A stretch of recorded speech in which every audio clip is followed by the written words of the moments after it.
We're here with Robby Russell, co-founder of Planet Argon Studios and creator of the very popular Oh My Zsh open source repository and tool.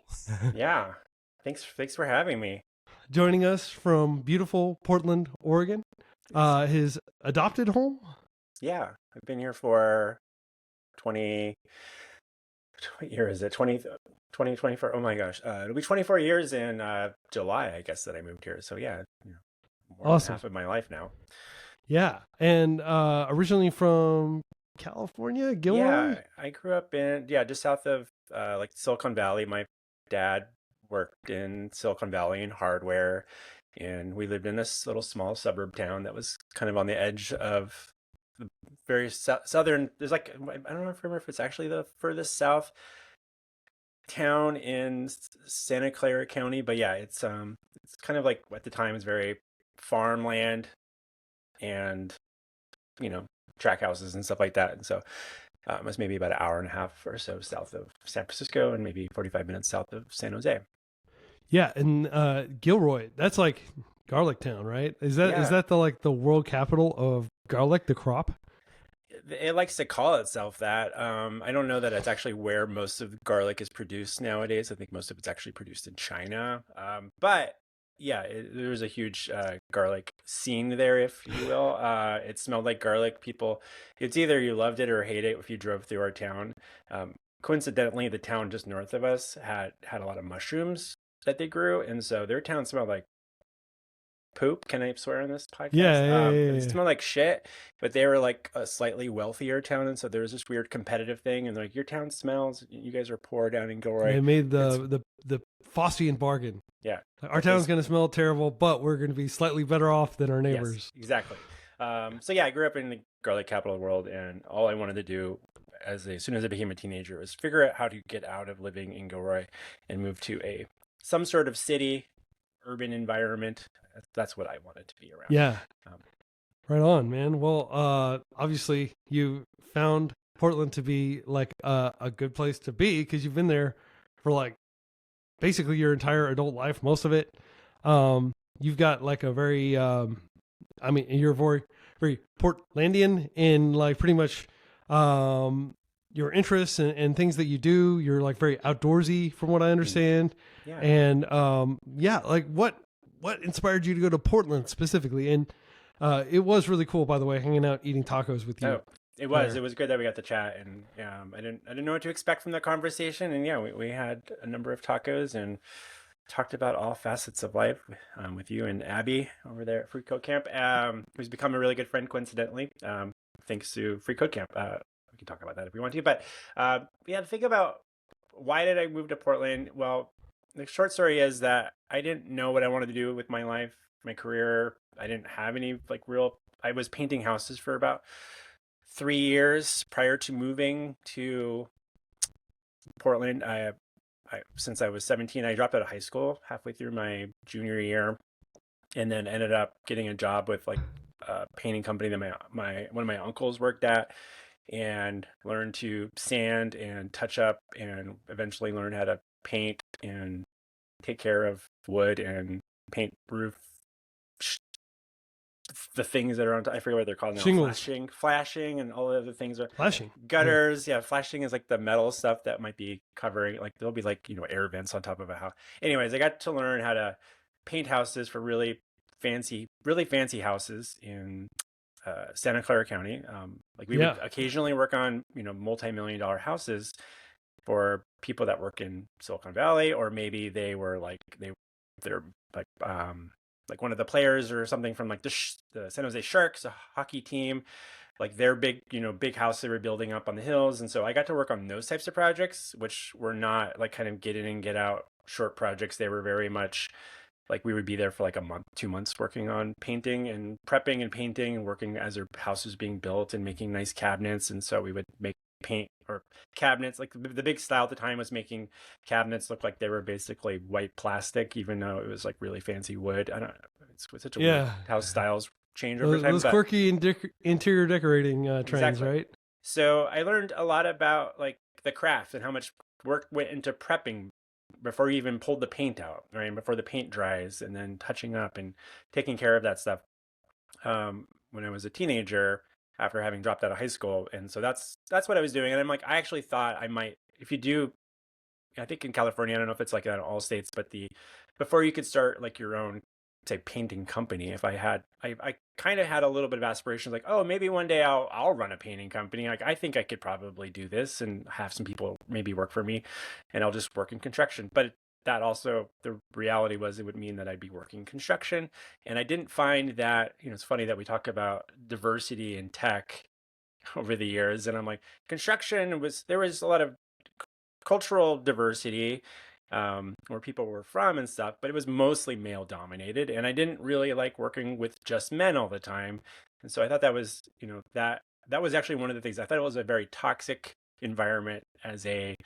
I kind of saw myself as this kind of anarchical, punk rock kid who was trying to, like, you know, pushing it, like, I want my gay friends to be able to get married, and like, here I'm going to work every day and everybody's talking in very conservative and very male dominated environment, and kind of objectified women. And whenever we'd see women on the job sites, that was like always like, there's a lot of catcalling and stuff. And I'm like, this is not an environment that I feel like I want to spend a lot of time in.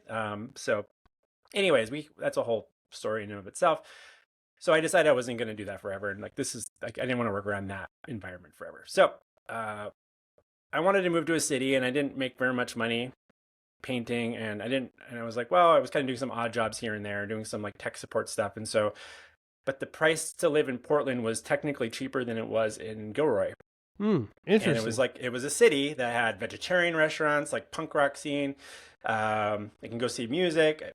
It felt relatively clean, as a city, in the sense like you walk around downtown and there'd be like, some gutter punk kids. And I'm like, well, worst case, if I don't find a job here, I can just be a gutter punk kid and get a dog and just kind of hang around, and I'll figure it out. I'm just like, maybe kind of glamorize this like DIY lifestyle, and Portland has exuded that. I would have loved to move to Berkeley or San Francisco or Santa Cruz, but I couldn't afford that. And those are expensive cities to live in. I didn't know it wasn't programming or anything at that point. Much to speak of anyways. Not thinking that would be a viable thing. And the other part of like wanting to move out of California was that I felt like everything was kind of driven towards, hey, if you should work in the computer industry. That, like, my father worked in Silicon Valley. He just retired a couple months ago. He worked in hardware, and he was always like, you should really be interested in software. He was always trying to encourage me to get interested in software, buy me books on software. I always had computers around. I had my own computer, which was always like my dad's, the one he basically would grow out of. I just got the one. He get a 386. I got the 286. He got the 486. I got the 386. And so I just learned how to work around with computers a lot as a kid, using them to play games and using some of the software that would come on it, making cool little spreadsheets and stuff like that, or MS Paint, or playing weird games on the command line games and stuff like that. But I just never resonated with me, like learning how to programming. I just thought it didn't seem like an interesting thing for whatever reason. It was like, because it was always presented as like, hey, if you write all this code into this, this editor thing, and run it, then you can play the game. And I was like, okay. So I'd be maybe typing what it was doing. I get bored, like, I'm just like, basically rewriting something from a book onto the computer. I'm like, can I go outside and play with my friends? I'm going to go do that. This is like, can I just play the game? Someone already did it. Yeah, you're basically doing rework. I mean, there was definitely a time where there just wasn't enough memory, and like, it was more practical to distribute printing copies of the code and have people type it in themselves. But I'm sure that by the time you were a kid, that time had passed, and it was more like an exercise. Yeah, it was more of the exercise, like learning. But it was never really presented as like, well, if you get it to run, and then we can then change it, make different, modify it to do something a little differently. Let's change. Like, we never had that conversation. So there was never that little aha moment of like, ooh, I can do something different with it. And so I wrote a couple of blog posts in the past about like how my dad failed to teach me or get me excited about programming when I was young. And I think it was just like, that was the ingredient that I think I was missing, was like, wouldn't it be kind of neat if we can make something to do X, Y, and Z, and then let's figure that out, which I think speaks to how I learn about things and why. So very practical, kind of applied. Like you don't seem to me like the person who geeks out on technology for the sake of technology itself. It's all about what can this technology do for me. Exactly.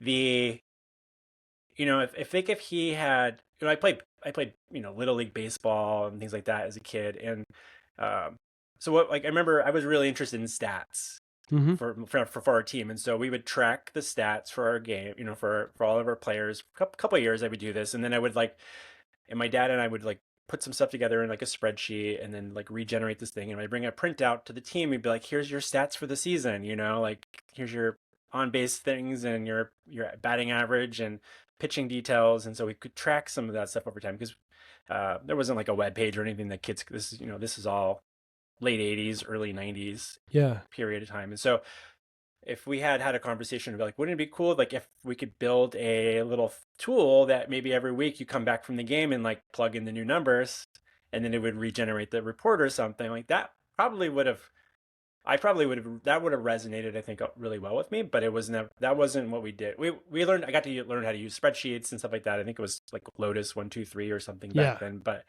so I still got to learn how to use the tools that you could use and like build spreadsheets and stuff like that. And coincidentally, another thing my dad kind of encouraged was we were always building our own computers. So he would go buy all the parts and then we put it together. And so I learned how to do that with him. And I became like this weird thing where he would kind of show off to his friends because they would want to get a computer, and maybe they didn't work in the computer industry. I'm just going to say the computer industry because that's how I referred to it. That's how my dad and people referred to it. Like, oh, they work in computers. That's kind of what we said. Like now it's like everybody works in. Now we use like we work in tech, and that's a weird thing to call it as well. But there was this like we would build it, and then we maybe a neighbor would get their first computer, and then I would be then sent over for a week or two, every couple like maybe an hour, a couple times a week, to teach them how to do stuff on it. And so I'd be like, here, show them how to like open up WordPerfect, or how to use the spreadsheet thing, or how to teach the kids how they can start the games themselves, and put the floppy thing in. Here's how to install it, but then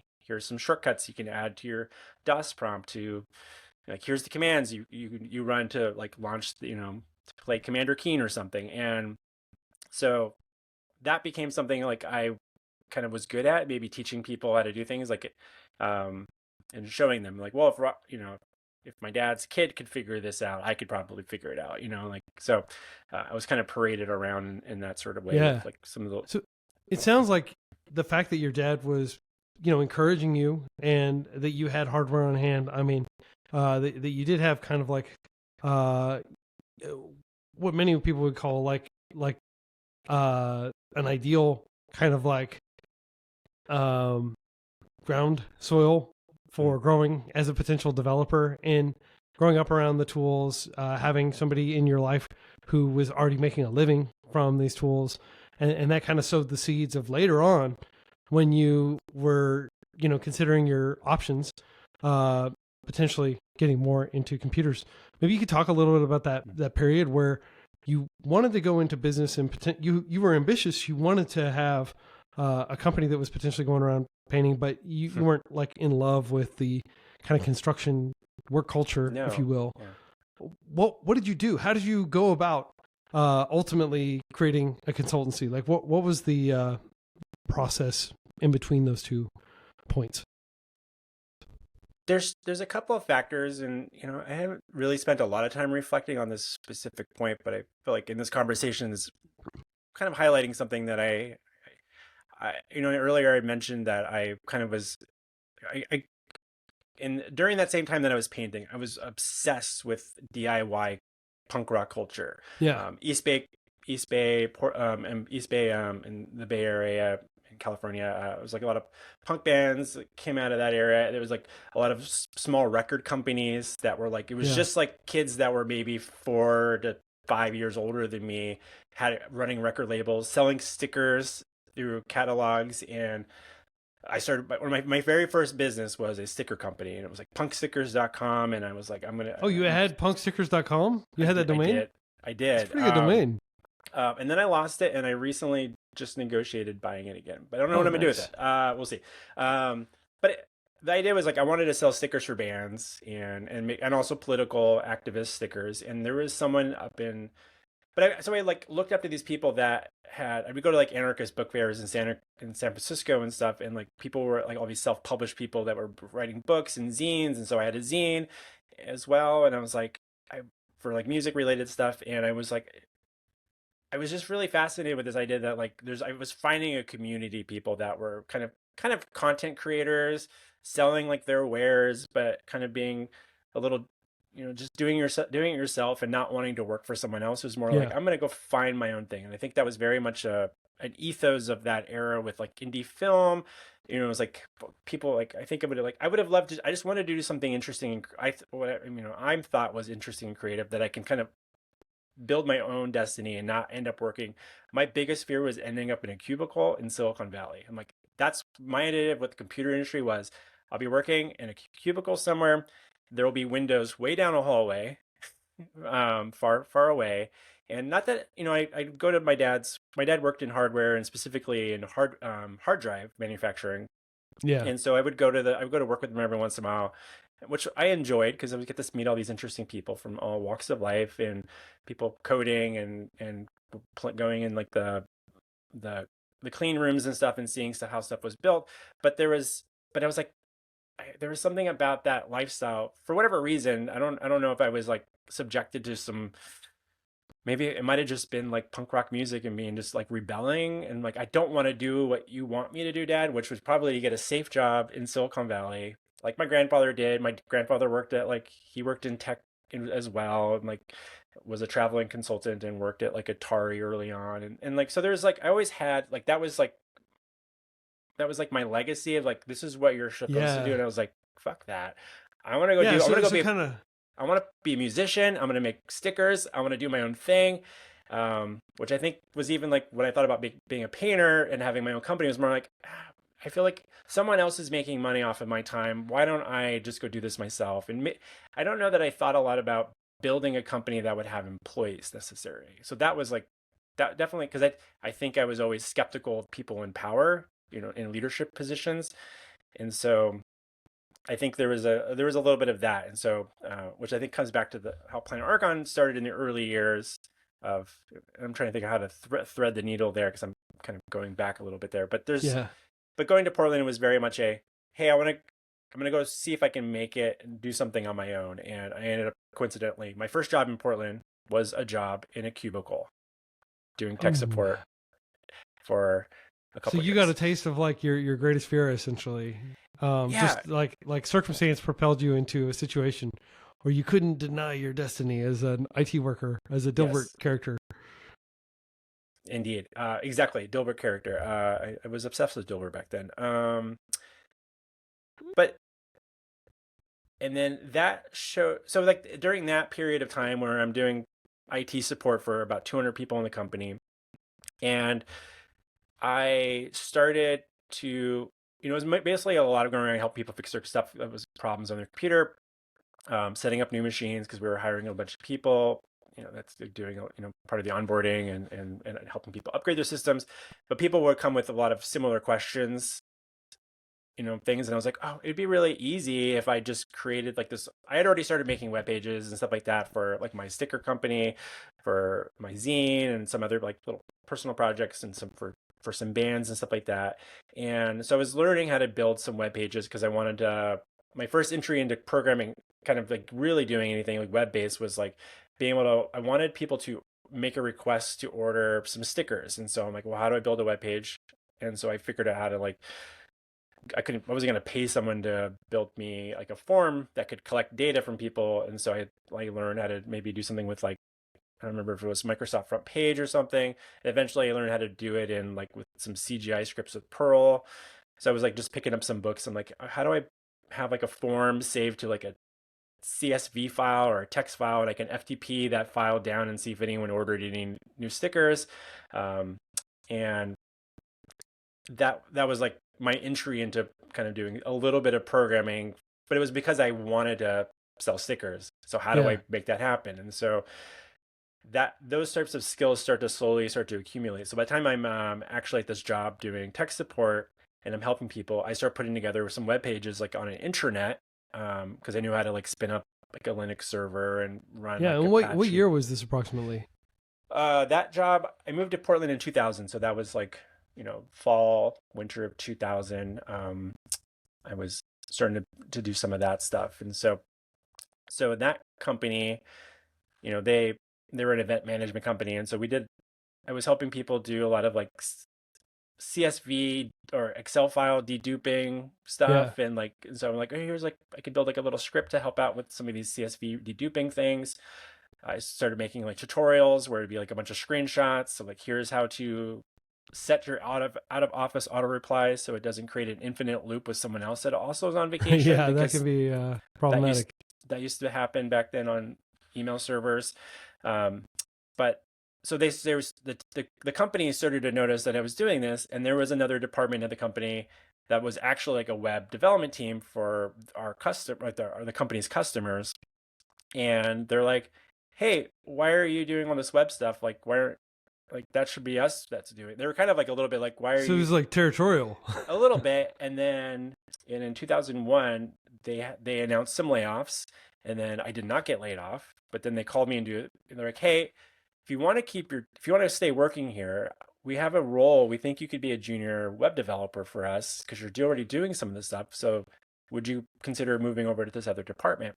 And I was like, "Oh, I get to just do that stuff all the time and not have to go around people's computers and like do I get to keep work and you can get to keep working on the internet because everybody started to really like it." And that was a whole thing of like, I remember them even thinking like it was like a new idea for them, and it was only because I just started doing it, and I was like, I'm just gonna make this to make my job easier, and here's a link, you can solve this problem yourself now. um, so I moved to the web team, and so personally, I was like learning how to do some stuff with Perl and PHP, but the company, they weren't going to touch any open source stuff like that. They were all using Microsoft ASP back then. .NET had, I don't think it had just come out. I remember going to the .NET launch though with that Hmm. team.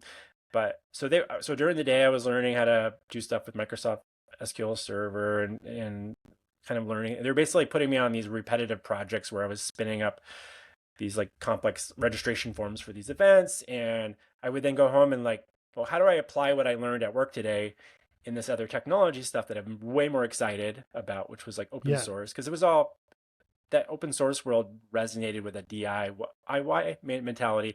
There was a lot of free stuff out there I could just download and spin up a website really quickly for some project for a band or for some activist project I was being a part of. And so I was kind of doing this, like my moonlighting thing was I'm doing open source stuff at night, having fun with, trying to learn how to tinker with things and building my own projects. And then, and building some really, really horrible like PHP MySQL things. And if anyone really went down the rabbit hole and searched me on SourceForge, you could find some probably embarrassing code there that was probably security ridden and should not be run anywhere, but it was running at my company on their intranet. They would allow me to Wow. use the open source stuff for the intranet stuff, but not on our client work. That was too risky to go into that territory. But anyway, so Planet Argon started in 2002 as me saying, you know what? Because I started realizing I was building up all these skill set, and people started asking me like, "Hey, will you work on this project for my business? Like, I have a consulting company, or I do this thing, and can you build me a website that I?" And I was like, "Well, yeah, I can do that, but I will only do it if I can build some functionality that you allow you to make changes for yourself, like a CMS type tool or something, so Yeah. that you don't have to call me every time you want to like change some copy on your website." Because I don't want to do that. Yeah, that's And, like the first evolution as a freelancer is like you realize, oh no, I'm these calls are never going to go away. Like people, exactly. there will always be updates need to make. I need to figure out a process, essentially, of like delegating the changes back to the client. Exactly. So that's kind of how that the consulting part started. So 2002 is when Planet Argon's created as this thing, and coincidentally, my partner at the time, she was a designer, and so she and I, girlfriend at the time, we would occasionally work on projects together, and so the day of like I remember sitting there in our apartment, and we were talking through like, hey, let's. She already had like a design thing, so she was doing design work with some clients, and and that would be like print and web-based digital stuff, like brochures and things that she would do. And I've had this programming skill set, and we're like, okay, well, maybe we can collaborate on some projects. So I had my business and she had her business. But she was there the day that like Planet Argon started, and like touched almost, she did the first website, designed my first business card.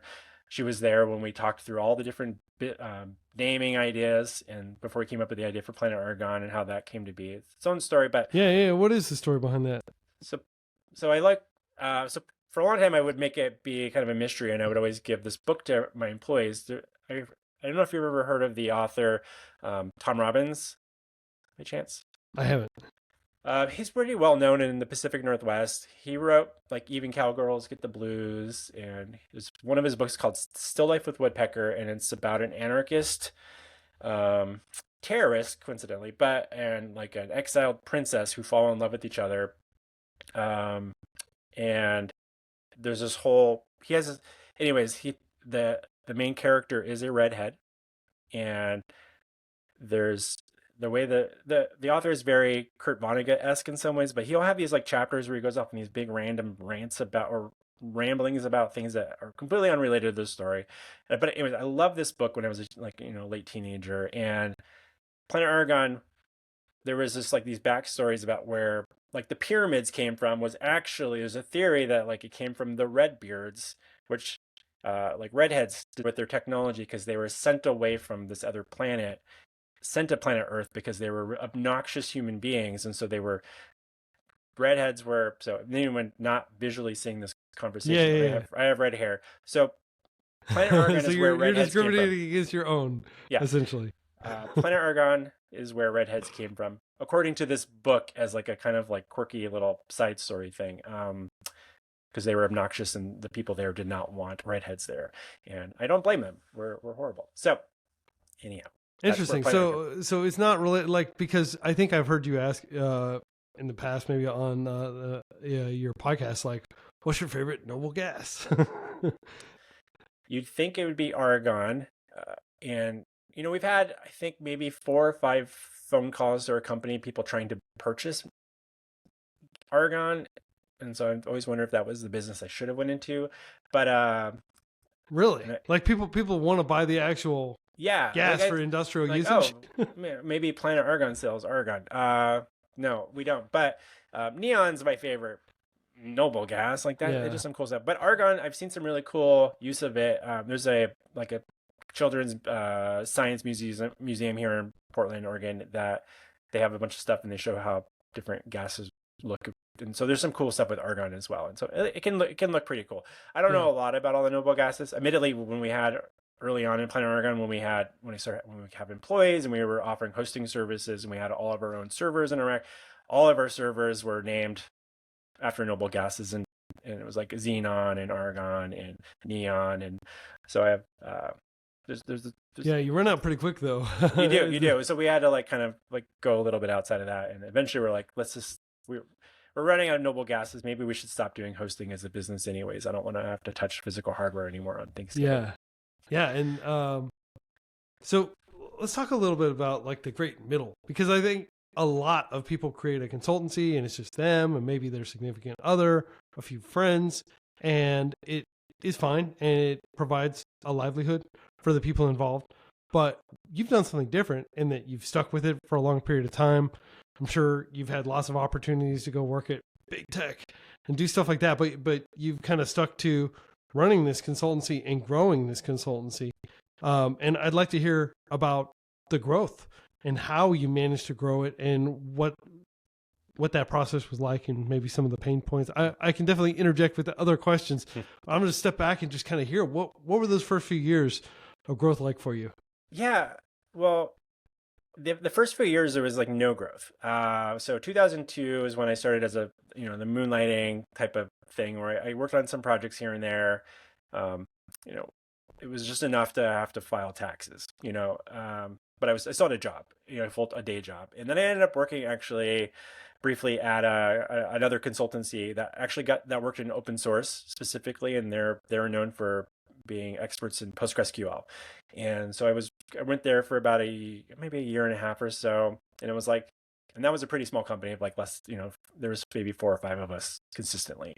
And I was like, you know what? I think maybe I could do this on my, and it was like, again, that like kind of like naive kid that's just kind of like, at the time I'm like 23, thinking I could probably do this. I'm doing all the project management. I'm doing the coding. I'm working with the clients. I'm like, I kind of get this. I kind of understand. And I'm like, I want to maybe work with some different technology tools. So I quit that so I can do Planet Argon full time. So that was early 2004 is when I officially I'm out on my own, and to make Planet Argon work or not. So here's what happens. I'm doing that. I'm trying to find work, doing primarily PHP, some Perl, a little bit of Python work. And I was really excited about, I think PHP 5 was coming at the time, and they was going to introduce some more OO related stuff into the language. And I was like, object oriented. Yeah. This is what I was this is what I want to work with. And then I have a band. I'm playing music at the time.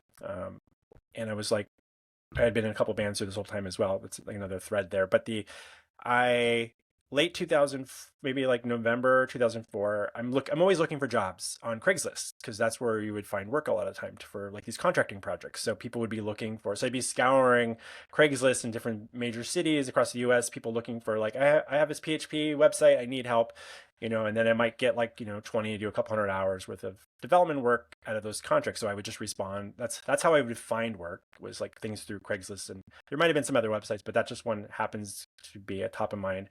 And then one day in Portland, there was an ad for this company that I was very well aware of called cdbaby.com. Oh, yeah. And Derek Sievers. Yes. So they were looking for a PHP developer here in Portland. And I couldn't think of anything more perfectly aligned with like the DIY. Here's this person who started this business where it was helping independent musicians sell their CDs online, because that's how you did it back then. You would literally like, you'd make your CDs and you would send CD Baby a box of CDs, and then they would put you in their store, and then they would handle the fulfillment and the shipping. And so they had a huge warehouse, maybe like 4 miles from where I live right now. And I was like, I knew that a lot of people worked there were musicians that worked in like the fulfillment. I'm like, that sounds perfect. I'll be a programmer.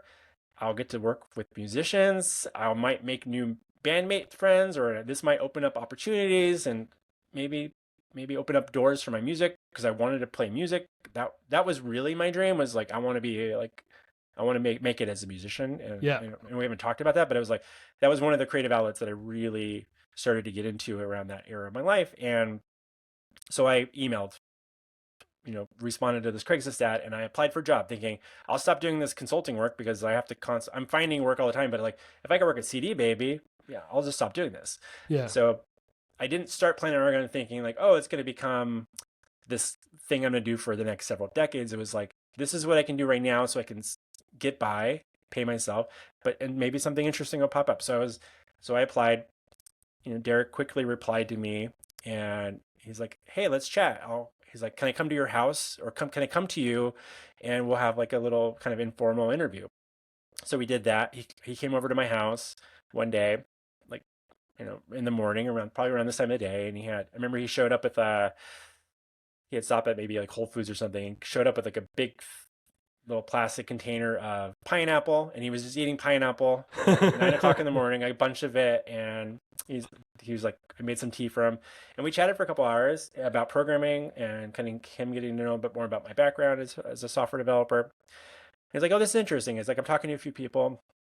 And then like the next week I went out, he had me over for another interview, went out to their warehouse. We had a couple more conversations, and he essentially verbally offered me the job. He's like, great. Because here's the deal. Derek at the time was the only developer that had ever worked on any of the code there. He was looking for his first programming hire that would basically start to replace. That's a pretty important take over for some stuff. Yeah. And to fix the, invariably, hodgepodge code base. Exactly. And for this operation that was running really successfully, he's like, I have to focus on other areas of the business now. I can't be just head down and in code all day. So he verbally offers me the job. He's like, and I think this is maybe late November, early December of that year. And he's like, I'm not ready to like start you before the end of the year. Let's let's connect in January. I'm going on vacation. After January, we'll reconnect and talk about next steps. And I'm like, great, I'm gonna go work at my dream job, a 23, 24-year-old kid. Um, then this happens. He comes back from the beginning of January. He's like, hey, can we have a quick chat? I'm like, sure. He's like, so change the plans. I'm like, what? And he's like, so I got stuck in a blizzard during the holiday break, and I had this book called Programming Ruby. It's a famous book in the programming world. It's called the Pickaxe because there's a pickaxe on Yeah, the on pickaxe book. And he's like, and there's this thing called Ruby on Rails. I want to do it all in this. I want to rewrite everything in this. Like, I'm so excited about this. I love Ruby. Like, I'm so excited about Ruby. I want to redo it. He's like, but you don't know Ruby yet. I'm just learning it. I found a guy that lives in San Diego that knows it's already on the core team. This guy named Jeremy. I'm moving him to Portland to help me rewrite everything. And so he said, if you can pick this up, I'll hire you then. So, dream shattered. Take a moment, be like, okay, it is what it is. It's not the end of the world. It's just like, okay, I get it. I had also heard of Ruby on Rails about a month before. I'd watched the video. It was a famous video about like creating a blog in like 15 minutes or something. And I was like, oh, that looks interesting. So I was like, all right, I'm gonna start playing with it, and start like kind of getting into it. I'm like kind of excited about it. I'm like, well, and there's a carrot. If I could pick this up and get good at it and understand enough, like I'll go work with, Derek and this guy named Jeremy, in Northeast Portland at this warehouse and work in Ruby. And I'm like, that great. There's a job. I think there's a job here. I could pick this up. So I start diving in more into Ruby on Rails, and there's not a lot of documentation because it's new, and I have to like figure out how to look under the hood and make sense of things. And so I start like, well, so that I can remember this, I started a blog. I called it Robby on Rails, and I started blogging very, very regularly. And like modifying my own blog tool, and I'm working on, like start teaching, like showing like how I'm doing things. I had started working on this one project called My Band Spot, which was like going to be a CMS for bands to manage their own websites, because it was something that I had built in PHP for a couple of bands in Portland. And I was like, oh, I'll rewrite this in Ruby and Ruby on Rails, and then I can show Derek, look, I'm learning all this stuff. Anyhow, that kind of Ruby on Rails, that it's like hard to compare it to anything else I've seen, maybe. And like AI has been its own interesting thing in the last years, but I feel like with new technologies that come in and just like change the trajectory of like the community like so quickly, Ruby on Rails at that time was just like, it was. It's hard to really explain, but it was.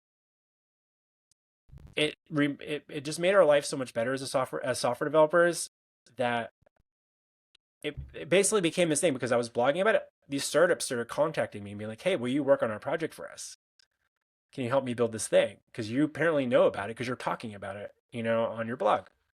And so my dynamic of me scouring Craigslist looking for PHP jobs and competing for like, I'm trying to ask for like $50, $60 an hour, and other people are like, well, I pay this one person 15. Can you meet me at 25? And I'm like, yeah, how much do I need to work this week? To all of a sudden people asking me, hey, will you work on our project with us? I have this new startup idea. And so that stuff started picking up more work like that. People were coming to me.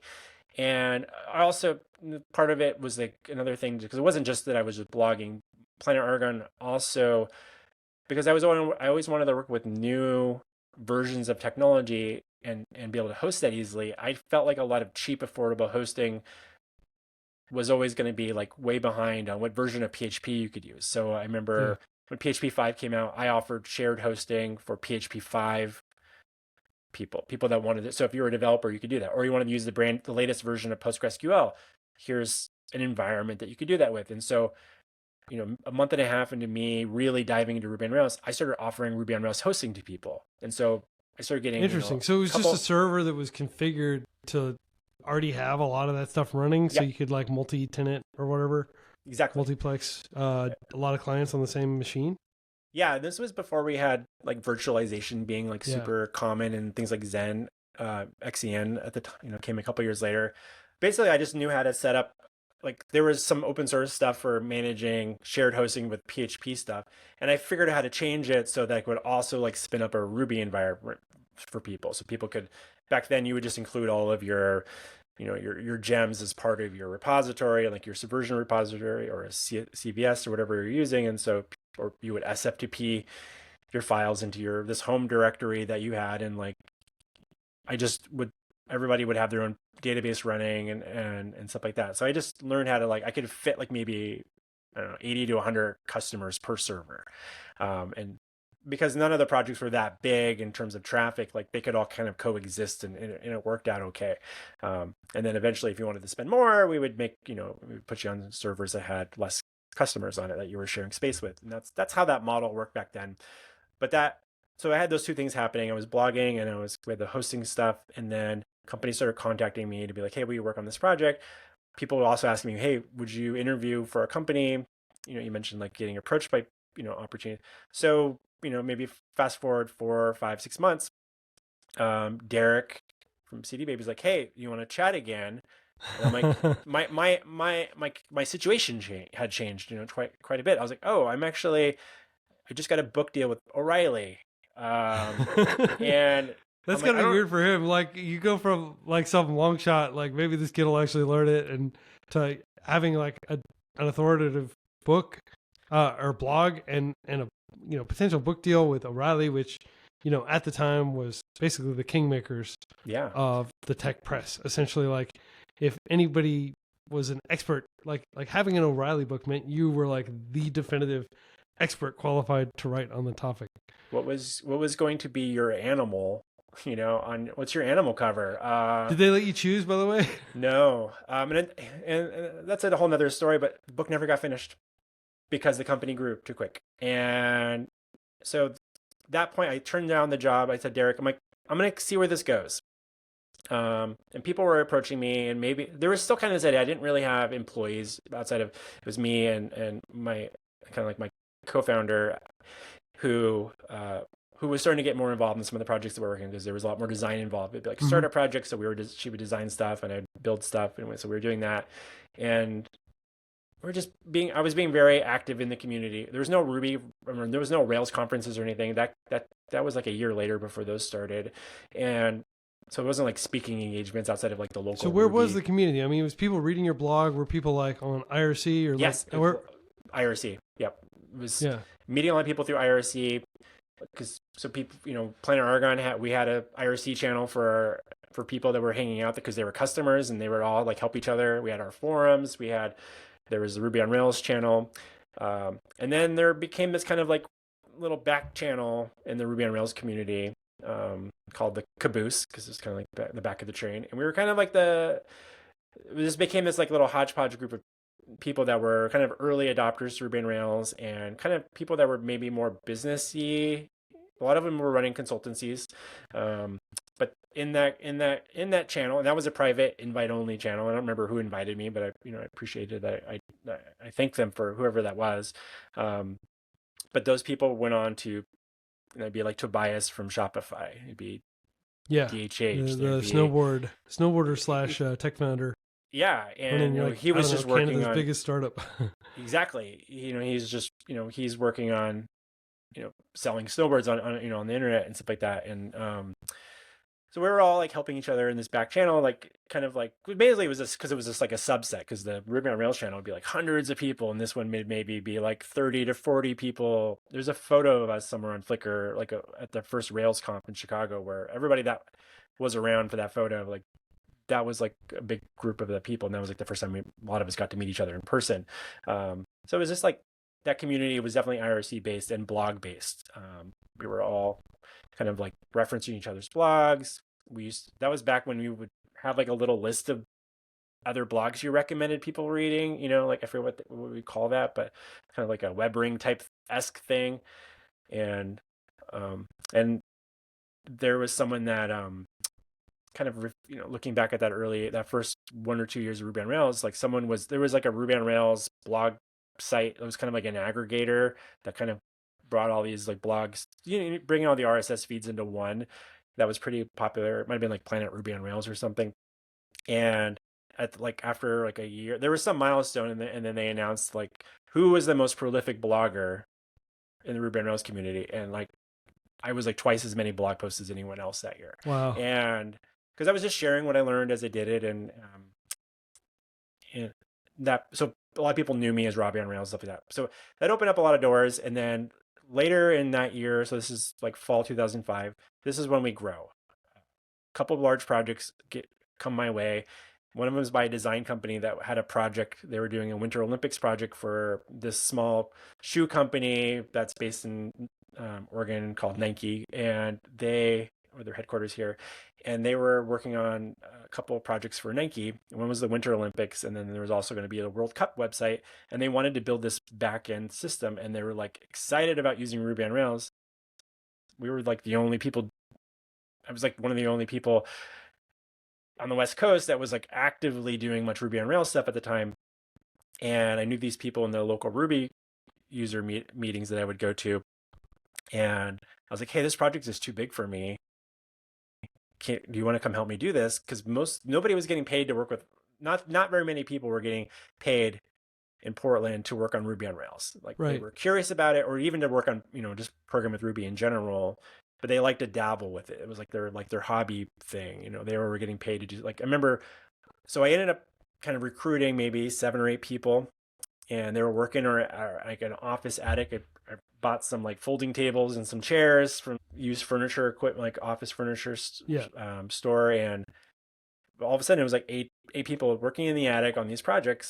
And I was like, I don't know what's happening, but I'm like, let's just see where this goes. In worst case, this doesn't work out for more than a few months, then I just go back to working for myself, or I'll just go talk to these companies that keep wanting to maybe hire me. So that's when we became an agency. It was very quick. It was a big project. So you had 8 devs. Yeah. Like basically and then did you feel pressure to go out and pound the ground and get business to be able to support those devs? Well, at the time I was turning away work. Wow. So you could literally put all 8 of those devs productively to work on client work. Yeah, they were going to be busy for the next few months because there was a couple projects. I mentioned those Nike ones. There was this other startup, and I remember like our estimate for that project. Yeah, I mean Nike, like maybe the biggest Portland company. Yeah. To get them as a client early on, that's definitely a feather in your cap. Well, we were subcontracted through a designer, to be clear. Okay. Nike, I do not think they would have hired us directly.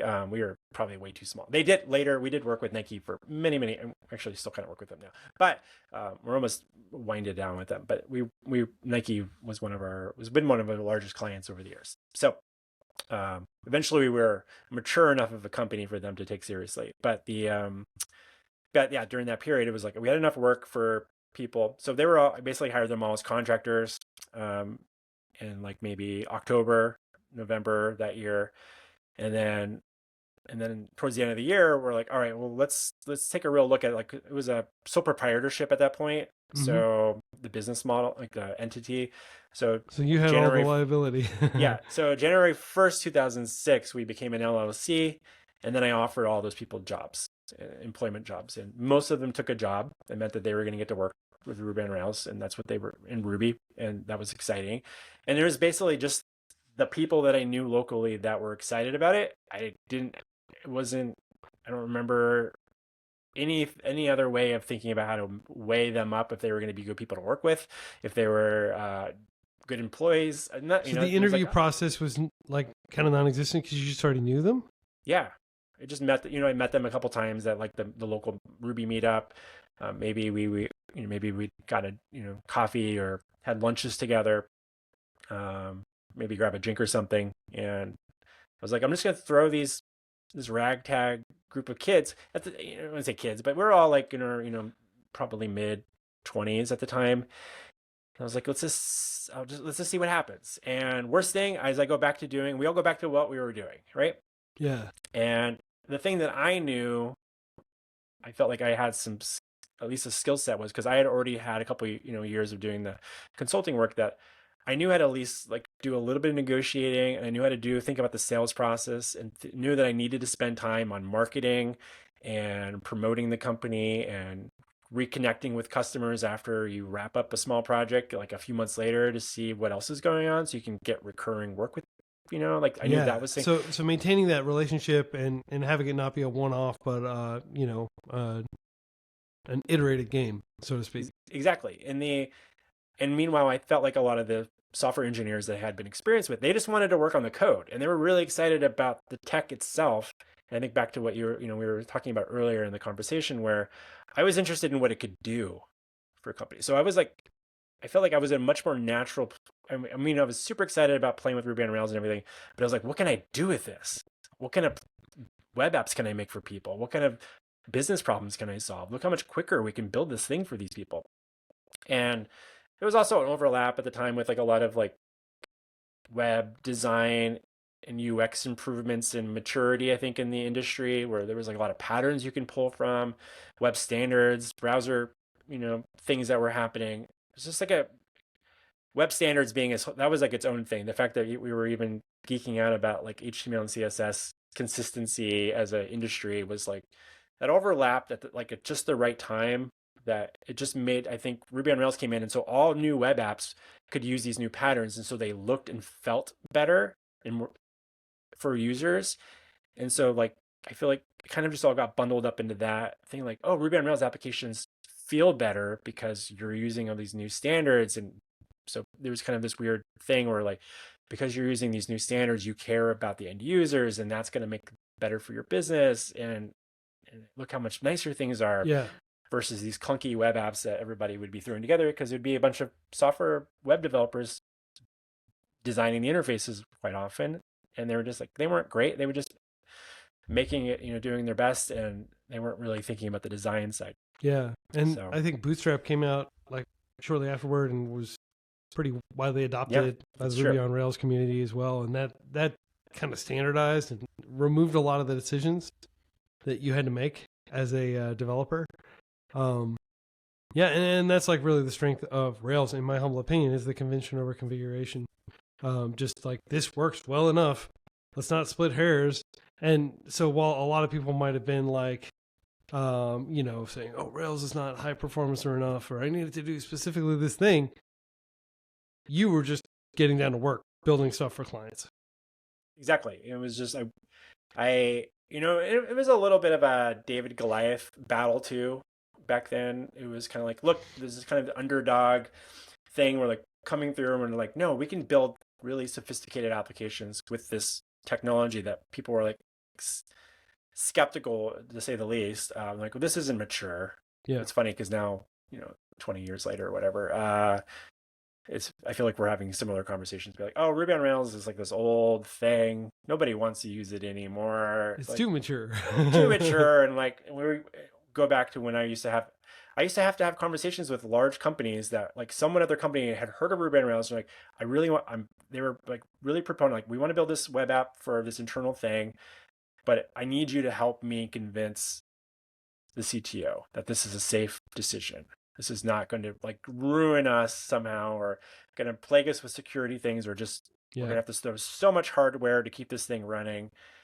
I mean, were you doing a lot of like full code-based rewrites like Derek Sievers was asking, or were you just building new functionality out with Rails? A lot of it at the time, early on, was new functionality, new web apps.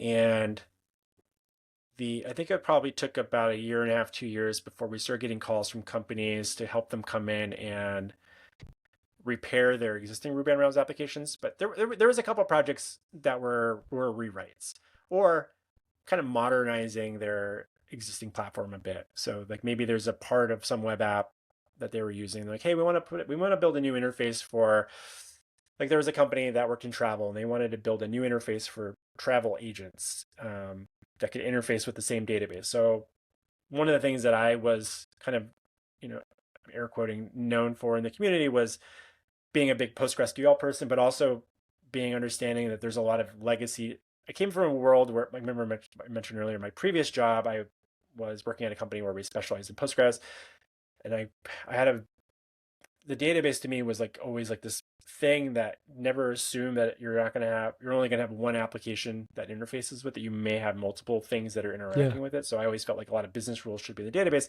which was like a hard paradigm for me to wrap my head around when I got kind of adopted Ruby on Rails. Because you're doing like migrations in code essentially, as opposed to structuring your database in a specific way and then adapting your apps around that existing kind of schema, right?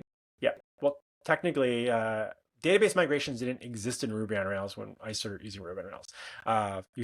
All of our first schemas, you had to do all your write out your SQL, create table statements, alter table statements. That came in maybe a year, 2 years into Ruby on Rails after I started using it, and I think probably helped. I don't remember if they adopted that from somewhere else, but it was definitely like a big game changer. But it was more of the you already have a legacy database that has some different application. How can we make a Ruby on Rails application work with that same data set and make maybe new reporting tools or some new interfaces on it? So I wrote a lot of articles in some libraries, Ruby gems that were for like working with legacy databases. And so you can put active record and have it connect to some like Microsoft SQL Server thing or an Oracle database or some old MySQL Postgres database where the naming conventions are wildly not what we would consider normal in the Ruby on Rails community, or just like a different way of doing it. But then you can make it feel more Rails-like and still get the benefits of building web apps quickly with Ruby on Rails, but still getting to lean on an existing database and having to work around database triggers or store procedures, and how do you make that work within the Ruby on Rails world. And so that was like a part of my, I guess my niche, was because I had that skill set. And I was like, how do I work around and still get to use and leverage Ruby on Rails? So we would get pulled in to help out with companies that were trying to have like a hybrid system. So there's a lot of companies sneaking Rails in on this very small thing, and like their dream would be like, and then eventually we'll show that this So works. it's like a Trojan horse, essentially. Yeah, exactly. Like eventually the whole company's going to move to Rails, but we have to prove out the concept with this. Exactly. So that there was a lot of like that type of work that came our way as well. And then over the years, we ended up realizing that a lot of our typical clients that were startups, they would not be our clients, 2 years down the road, because they didn't figure out how to make their startup work. Right. And so most startups do not get product market fit. They don't get traction, and they are not able to raise subsequent rounds. But obviously Planet Argon, from a sustainability standpoint, is going strong. I mean, you're like almost 22 years in at this point. How big is your team now? We are, I think, approximately 14, 15 people at the moment. It's funny, like every time I get asked that question, I don't exactly know. I have to look at the Slack channel, because it's always like kind of weaving in. We do bring on a couple contractors here and there as well. We've usually got a couple interns, so that numbers kind of. In terms of working directly with clients and like, I guess, selling the clients, is that something you do a lot of yourself still? Yeah, I do a lot of the business development at the company. So I'm usually one of the first for people that companies will talk to. I'm kind of like help make sure it's a good fit for the company. We're not like a large enough company to really have, and it's an interesting, people always talk, we invest in, like, we have a marketing person that helps out with our marketing, but when it comes to sales, there's this interesting thing, because the type of work that we focus on now is more on helping organizations that have already invested a lot into their Ruby on Rails infrastructure and platform, how to help them modernize that, how to help them like do some refactoring projects, or we are their primary development team, because there's a lot of web apps out there where a company might have had a small development team internally build, or maybe they worked with a small agency or a couple of freelancers to build some internal tool, but it was never intended to be a thing that they were going to have consistent full-time software engineers working on. They're not really set up like they're they're a travel company, and they're like, we don't know how we would keep like 2-3 software developers busy full time. Right. So they have these apps that need support, but they need more reliability than, say, just working with a freelancer. And so we're kind of like in this space of like, you maybe, aside from the companies that have their own engineering teams that use us to help them with make some upgrades and modernization type projects or refactoring, we're kind of in this interesting middle sphere of like, where when you outgrow like your freelancers, but you're not really thinking you want to grow into having your own full-time team, we end up being, so a lot of our companies were on regular retainer with them, where they are basically reserving time with us every month for us to keep an eye on their application, to respond to bug fixes, error alerts, performance issues, and they always have a backlog of feature improvements and updates that they're looking to make. And so we're their team, and so our developers are working across multiple clients like in a given week. So it's a little bit of context switching, but it's all Ruby on Rails for the most part.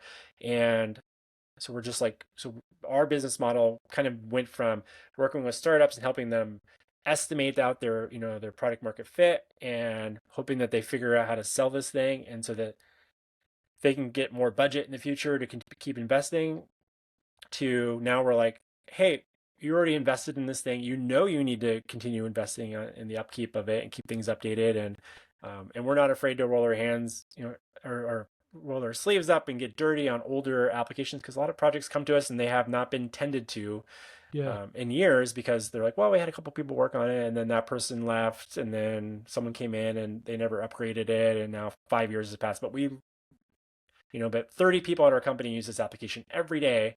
We need to know that someone can take care of it. So since we've been around forever, we've seen all flavors of that over the years. And so we can come in and be like, yeah, we can stabilize this and work on a plan to help you upgrade this. And interesting. So a big selling point of getting Planet Argon to work on your code base, it sounds like, first of all, you've been around, you're not going anywhere. So there's that peace of mind associated with like, hey, we're going to get these people up to speed on how our code works, and they're going to be able to continue to maintain it for a longer period of time. And it's not like a freelancer where they're going to move or just change careers or something like that. Like that, a lot of that risk is mitigated. And at the same time, it is a lot less expensive than having your own, developer staff just maintaining that project. And in many cases, it sounds like a lot of these particular projects are not such that they would warrant having a bigger team. So. No, and I think some companies fall into a trap where I speak with some developers like, yeah, I'm like the solo developer on this project for this company, and I've been working here for a decade, and maybe 5 years ago they had a coworker, another developer. They have coworkers, but there's like a peer. You know what I mean? And like, I can kind of see where you're going. Is this the tacit knowledge time bomb, basically? Like, they walk out the door and like suddenly nobody knows how anything works. Exactly. This story is like one of the most consistent things. This is another one of the, so it's interesting. I'm actually helping a company right now. And so I'm kind of like, in a weird way, I get one of our service offering is kind of like, it's, under the umbrella, we do consulting, right? As well. But a little bit of it's like business, I don't want to say family therapy for teams, of like, I will, it's almost guaranteed that almost like once every 6 months, we're going to get a call from someone that works at a company that maybe has 20 to 50 employees, and they have one software engineer that's been there for a really long time. And they're like, hey, we have a situation. There's enough work that we've tried to bring in additional people and people leave, and they cannot work with this person that's been around forever. And this is right. They come in and they're like, great, I'm going to come in and be some, new blood on the project. And a year and a half later, they quit. And they're like, I can't work with that person. But then they're like, but this person has been so dependable for us over the years, and we're really nervous about losing this person. But maybe it's time for them to go. And they're in this weird situation. We're like, can you come in and help us assess this? Like, can you look at their... So almost kind of like you're doing like a case, like a briefing. You're going in as the investigator to like try to understand the situation and recommend courses of action. Yeah, or just like, can they help them understand, can we survive if this person were to leave? There's always like the people talk about like, oh, what happens if someone gets hit by a bus? It's like why we document things, and this is why documentation is important, or why we write automated tests so that we know that if someone new comes in, they know that they're not breaking everything. Well, that sounds great, but also when you're a really small team, the reality is if no one's reading your documentation and you're able to keep a lot of it in your head, you start making concessions on what things that might help a healthy development team work and flourish. You'd be like, well, you deprioritize some stuff. And then you continue to do that. And then people come in and they're like, hey, where's the documentation? Like, well, I've changed this thing 6 times and no one's ever looked at it. So I haven't maintained it in forever. Like the README file hasn't changed in 5 years. And you're just like, okay, I get it. I can be empathetic to that. I understand how that happens when you're working in an environment where you're putting out fires, you're being reactive to like, hey, you're keeping everything running, and you're like, you're kind of like thinking about someone spinning a bunch of plates at the same time, and it can be a lot of work for one person to oversee a whole system. But if there's no one to collaborate with consistently, whether it's because of your doing, because you're just not great to work with, or because you don't trust that other people are worthy of being part of your team, whatever this situation is, um, or there's just not enough budget to warrant multiple people to work with you, Right. which ends up being quite a common thing. This kind of problem will resurface, and so then the company's like, "What have we invested in? Are we screwed if this person walks out the door?" But also maybe they need to leave. They need to leave, and so for whatever reason, I think I can come into those situations and be fairly neutral. I understand how the developer gets there. I understand how the or the business owner might be really concerned about this, and I can talk with these people and kind of navigate, make So some you're kind of like recommendations. the rock star whisperer almost.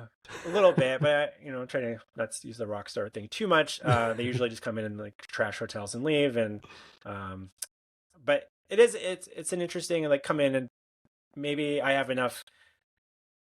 I'm well known enough in some circles that people give me a benefit of the doubt that I'm not coming in and just like telling someone what they want to hear. I mean, do people see you and like panic because like, oh no, they brought him in, that must mean I'm like on my way out? No. Or like, are you often able to like repair the situation, or just by introducing a collaboratory like discourse, are you able to fix a lot of the kind of like documentation not getting updated, tests not getting written, things like that? It's a great question. I've had some successes. I'd say the companies have had some failures with trying to correct the situation and where it works out for everybody. It doesn't always end up working out for everybody in some of those situations. And I do not believe I have a reputation coming in and like helping people lose their jobs.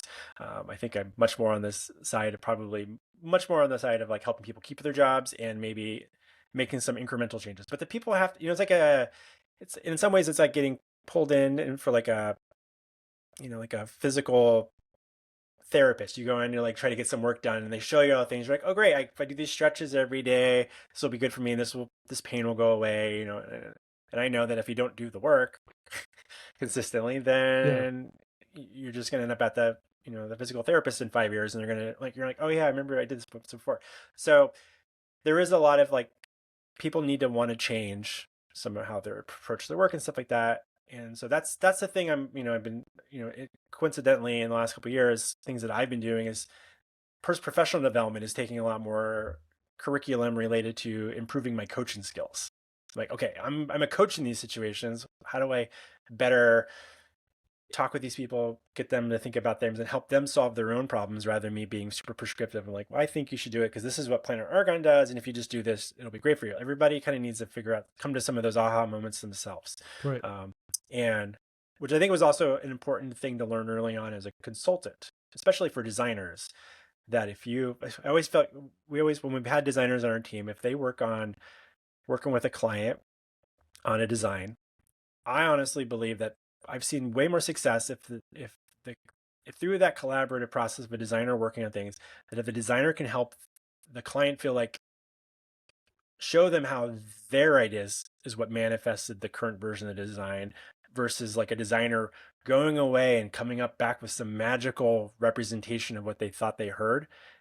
The designers that I always felt like made it appear that it was actually so much of the client's idea and they just materialized it.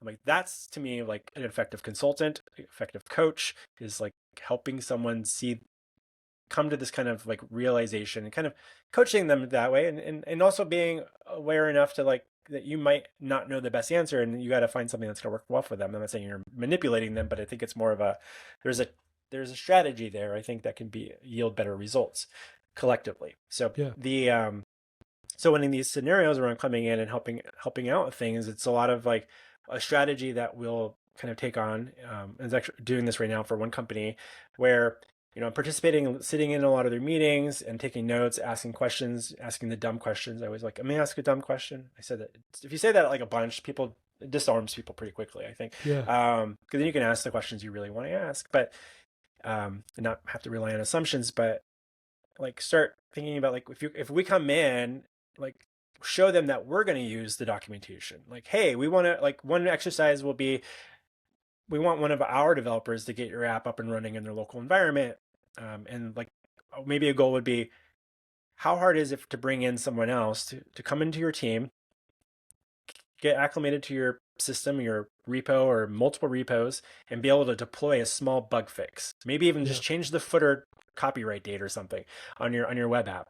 How painful is it for a company for someone to come in and do that? Because I feel like changing the date in the footer, if that takes several days to be able to get to that point, like, is that, unless you're bringing on regular people, maybe that maybe not be the biggest concern. But if you're a company that's concerned about like, hey, it feels like everything's slowing down, I feel like those are like sometimes a symptom of that. And like you can look at Yeah. those types of things. How hard is it to do some really small tasks?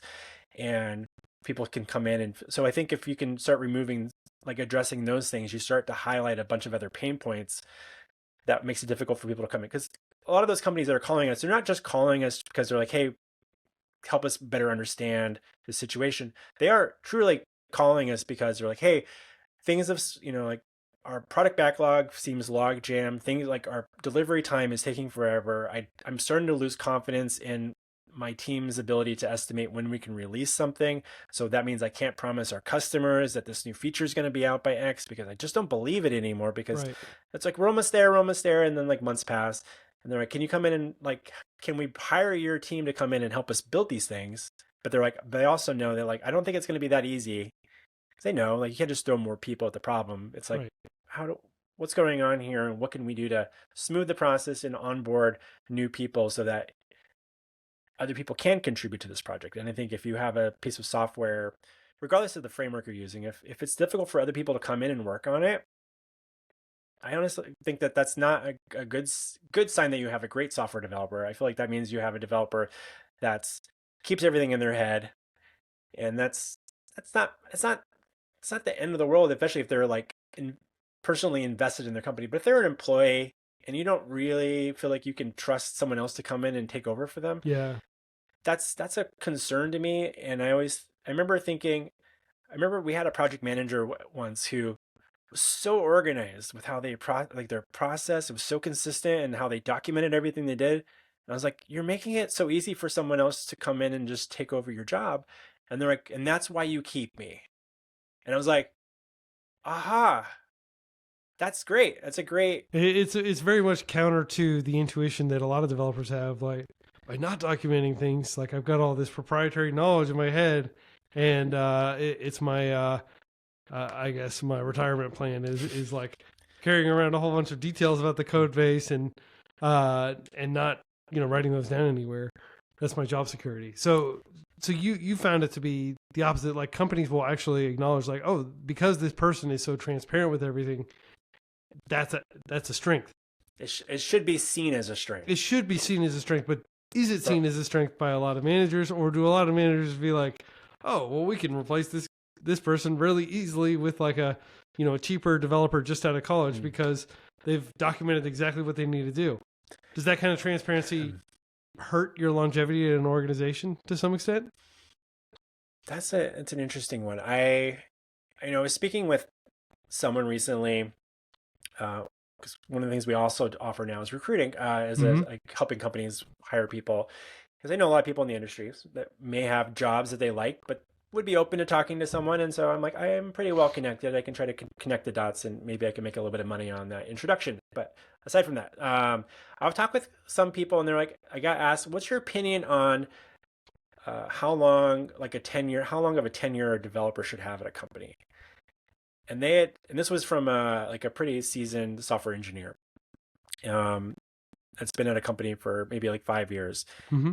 as an engineering manager. He manages a team, and he's heard from other people in the company. So he's in engineering management, but he's heard from other parts of the business leadership that there's a curiosity about how long should we keep developers, because if we're not cycling in new people and getting new fresh ideas, one, we might be getting stagnant, but two, maybe there's a competitive thing with salaries. Maybe we can hire people further away or whatever, and there's other things there. But like, so he's like, have you heard a lot about that? So admittedly, I don't feel like I've had a lot of conversations like about that, but that was a recent conversation I had, and I was like, oh, that's interesting, because I've always think it'd be great to have people stay for a long time. But sometimes I do think from like a growth perspective, if depending on if you as a let's just assume most people listening to this are software engineers, is your goal to be at a company for a really long time, or build like a longevity and like have make a mark for a specific organization. I mean, I come from maybe a couple, a slightly different area where like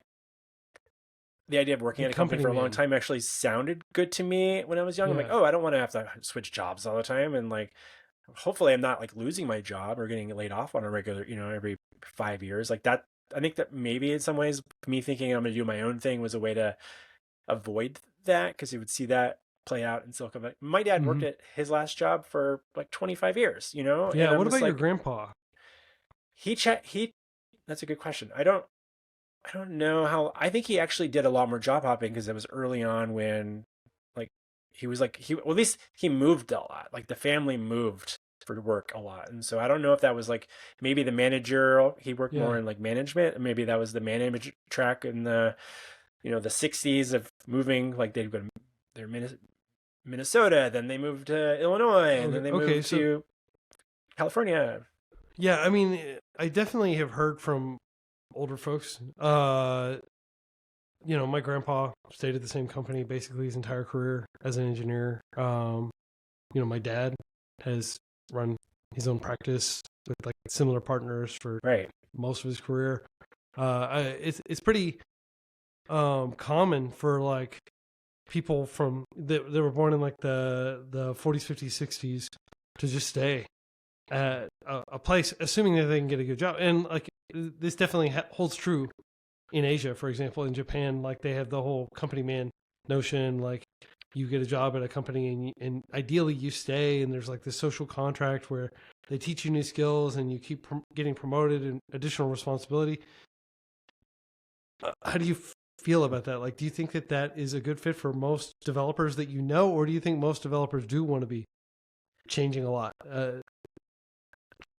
I wonder if it's a I don't it's such an interesting thing. I think for me, I've been working at Planet Argon for such a long time now, like it's 20 plus years. And I'm like, there's a part of me is like, is this where I retire? I don't know the answer to that. I don't know, like, do I still have a business in 5 years? Is always like running a consultancy is a complex mess of like Mm-hmm. ebbs and flows and hiring people, having to lay people off if there's down years and stuff like that. It's just a cycle. And then, but at least I get to kind of control the narrative to some degree. At least I feel like I'm slightly in control at times. Most of the time, not. But I think about when people are working for the general software engineer. I think if you're, I'm just wondering if there's a certain element of like, do you? I wonder how it's going to impact us when we're for people that are in the industry and are employees somewhere and are maybe not in control of it. I honestly think that the thing we don't talk about is age as very often as being probably one of the most common biases of things that we're discriminating, whether we want to talk it, we openly mention it or not. But I do think we talk about diversity in tech, but rarely do I see a lot of startups where you'll see some older people in the company working there, people that are in their 60s getting hired. And and I've been in part of this conversation like, that person's like, it's hard to teach an old dog new tricks and stuff like that. They're not going to like. So there's an interesting challenge there. I think if people maybe, I think sometimes people will find that themselves they're kind of stuck in a job or feel like there's a protective space now at their last 10 years of their career because they're maybe nervous about rejection, trying to put themselves out there. And I don't know how this is going to play out over the next several years. At least as I get to continue to get older. um there's kind of these weird phases we get through, and like sometimes people think that like I'm not up to date on the newest things, and like what are these kids in their 20s doing nowadays? And but where does that go at some point when people are feeling like they can't get a job somewhere else? And so might they stick around just for fear of rejection, or because they've been rejected and like, well, at least I have a stable thing, so I'm just going to sink in here, and maybe my opportunities are not going to be drastically, there's not going to be a lot of other growth opportunities, whether that be salary or promotions, but like I can at least stick in, this is kind of my area that I can control, and I'll stick here until I retire. A lot of startups probably aren't, they'll talk about retirement plans, but do they think long term about like what's a 20, 30 year career look like for someone at their company? They're still trying to figure out how to make the next few years work, let Yeah. alone think about that far. They can talk about, we've got great benefits, but I mean, doesn't. like startups are going to get acquired. There's going to be all kinds of creative destruction. The notion that you could get a job at a startup and still be working there 30 years from now, I think is probably not realistic Probably for, not. in a majority of cases. But a lot of that is because developers tend to work at a lot of startups, especially over here on, the West Coast, where you've got Seattle with all the startups, you've got San Francisco, and you've got, the Bay Area with all the startups. I, I do think that like if you go to like a more traditional kind of like industry, like banking or hotels or Yep. hospitals or any like I've heard the statistic that like 2/3 of developers work outside of proper tech, and I think in those roles, it may not be so unrealistic to just work at the same company long term. But from your experience working, like, what proportion of the companies you work with are tech companies to Planet Argon? How would you define what a tech company is, Quincy? Yeah, so I would say a tech company, it would be like the product is some sort of like app or software tool. Like Atlassian is a tech company. They have, this suite of software tools. Salesforce is a tech company. Is, you know, Ford a tech company? I would argue they aren't because they're a car company. They may position themselves as a tech company, but like that's just a very small aspect of what they really do, which is source parts from around the world and design cars and, make sure that they meet all these different regulations and stuff, right?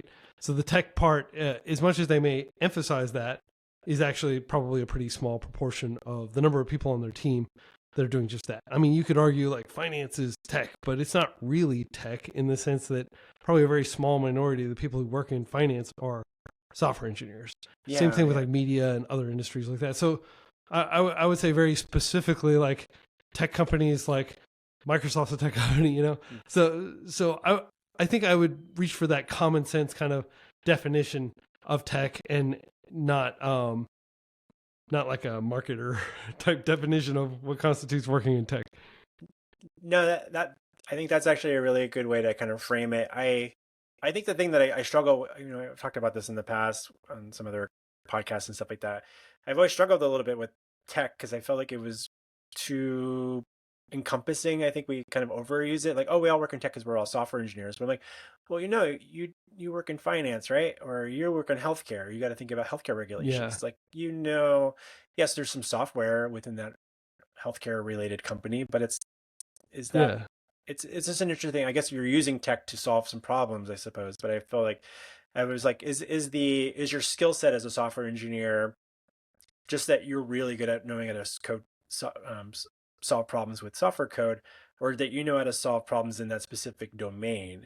And you built up Yeah. that skill set. And so if someone's working at a healthcare company and they want to go work at a banking company, you may not want to put like you could talk about all the healthcare stuff certifications you might have and all that, but you're probably be like, I understand certifications and Yeah. compliance type things that would make it. I'll have to learn this in the finance industry, but I can figure it out. But I'm not going to show up day one knowing all of that. But so I think you could, if anyone listening is So like there's kind of applying like for jobs, domain expertise yeah, from I think working in a specific field as opposed to like nobody has domain expertise in tech. Tech is kind of like the implementation detail through which the product is exactly. created. I can speak a language. Well, there's some people at the company they need to speak this one particular language. Yes, I can do that. It may not be like, but can you talk about these other concepts and this stuff in the domain? So I think that's anyhow. So your question was Like approximately how like many of our like what proportion company? of your Yeah, clients at Planet Argon are what I would it ebb and narrowly flows. define as tech companies in the sense that Yeah. they're creating software products. Um, it's interesting.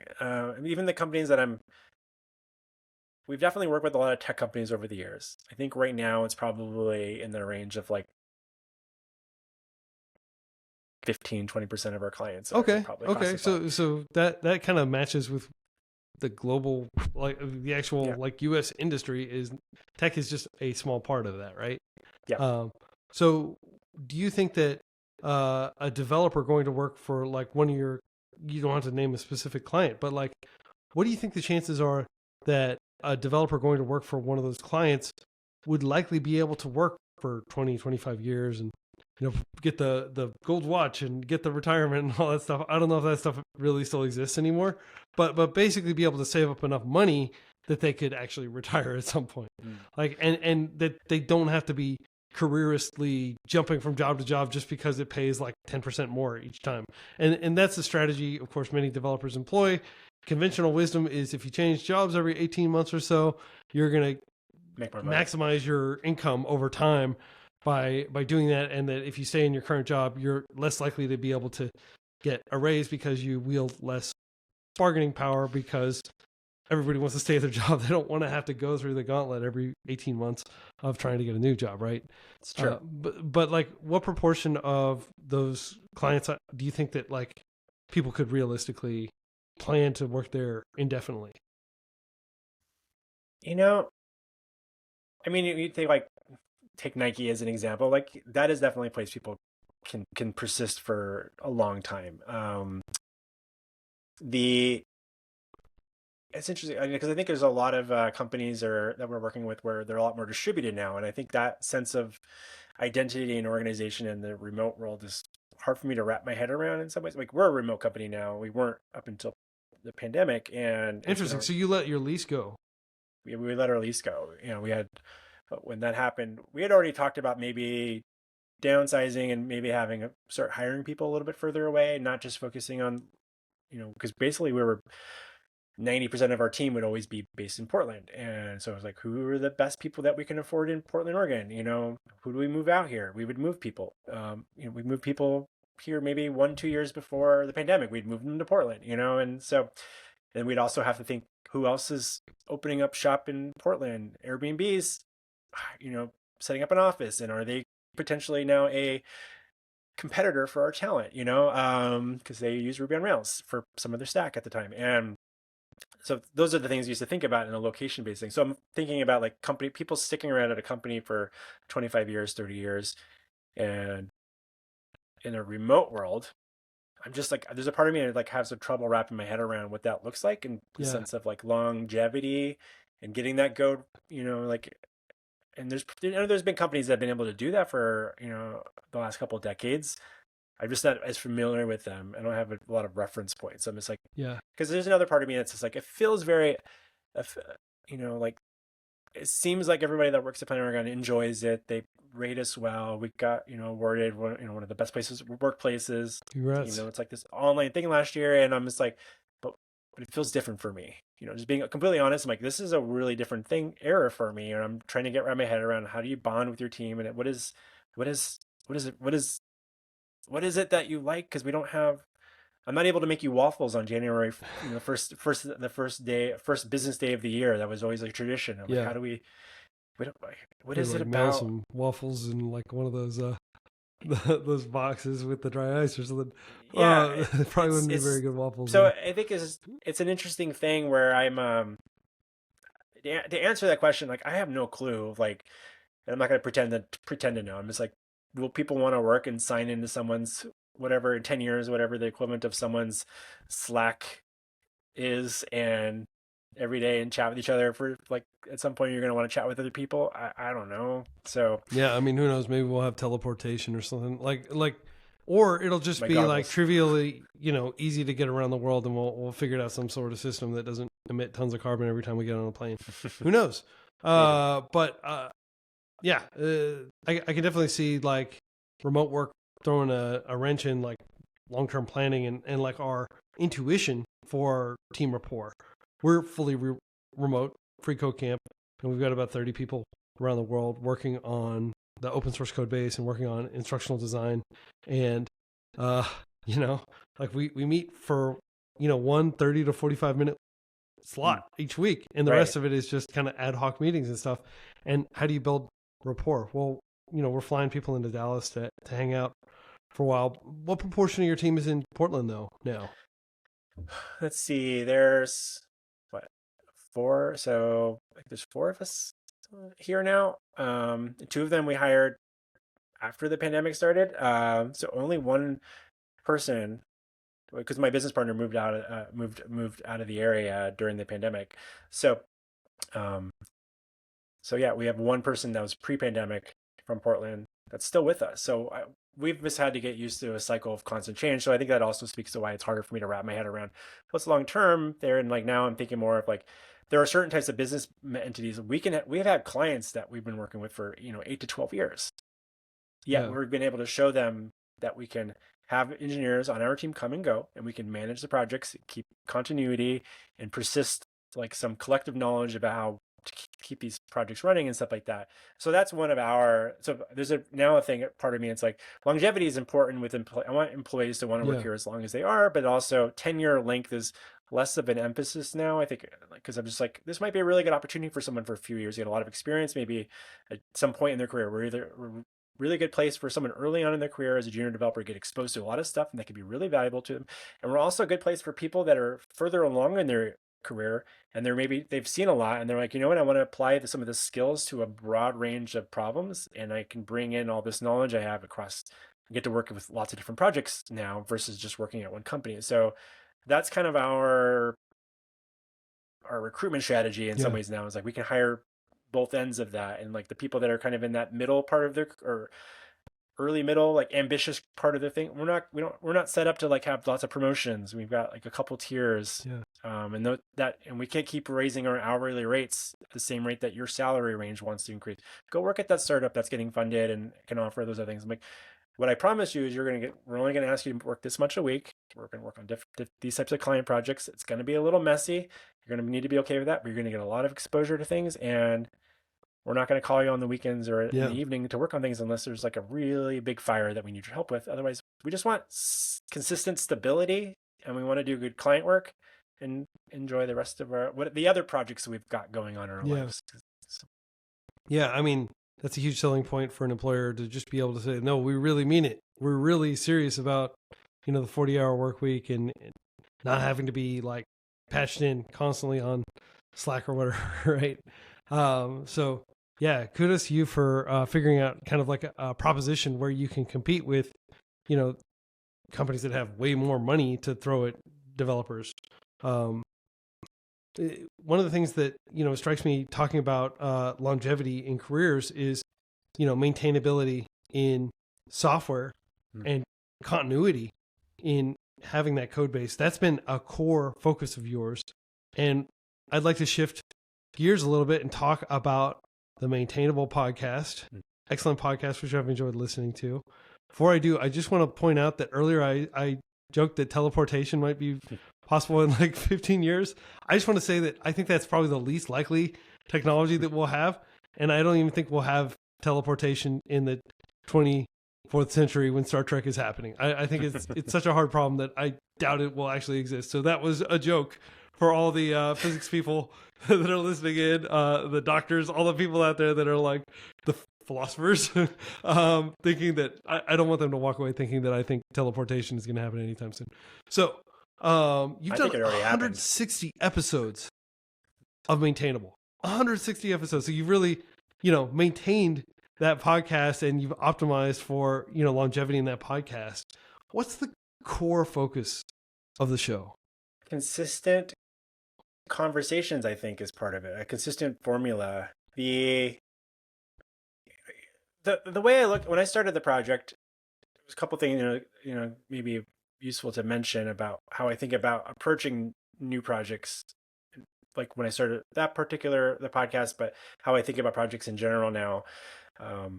But I knew that I wanted to have conversations with people that I felt like would hopefully still show to be relevant and valuable, and then, in 10 to 15 years after the conversation was had. And so I wanted to have conversations with people, not about what's new, what's exciting, what's the newest trends. I mean, that stuff like occasionally, trickles into the conversations, maybe like teleportation. I don't talk about the future and stuff as much of it. And mainly because I don't know what it is, and I'm not a good predictor of these things. But what I do know is I've seen a lot of consistent problems resurface, regardless of the technology platform. I also wanted to have conversations with people that are not specifically, I'm a Ruby on Rails software engineer. Was Robby on Rails? I think that's my company's core focus for the most part. We also do some React and some other stuff. I don't personally do much React. I've maybe written like 20 lines of React code my whole life. It's not the thing that kind of excited me, because again, I'm more excited about what can I do and what I can do, what the technology itself was. And we already had enough client work to keep me busy working with Ruby on Rails stuff. So when I did the Maintainable Software podcast, I want to have conversations about what were some good different people's perspectives on what it meant to to maintain your software, to what well-maintained software looks like, what it feels like, what it's like to work with it on a regular basis. What is it like to join a project where there's already a lot of existing code? Because I think a lot of people in the education, because it's just the way it ends up working sometimes, is that you get to learn how to build new things with software when you get introduced to programming. And again, like we talked earlier at the very beginning of the conversation, it was like, hey, if you write all this code, you can play this game. But it'd be like, what if we could modify it? How do we update it? How do we improve upon it? How do we make it easier to develop with? How do we remove developer friction? That stuff is the stuff that I'm most interested about, because I felt like Ruby on Rails, when I was introduced, like it removed a lot of friction, it made a lot of decisions for me, and it produced better, easier to build things. But then it didn't prevent problems from occurring still within teams, knowledge getting lost, documentation problems, how we think about testing, and how we have conversations about technical debt and overdue upgrades, and how do we work with people that don't understand what tech debt is, or do we even use the word tech debt? And well, let's just describe tech debt very quickly, like 2-sentence explanation of what that is for anybody listening who doesn't understand that concept yet.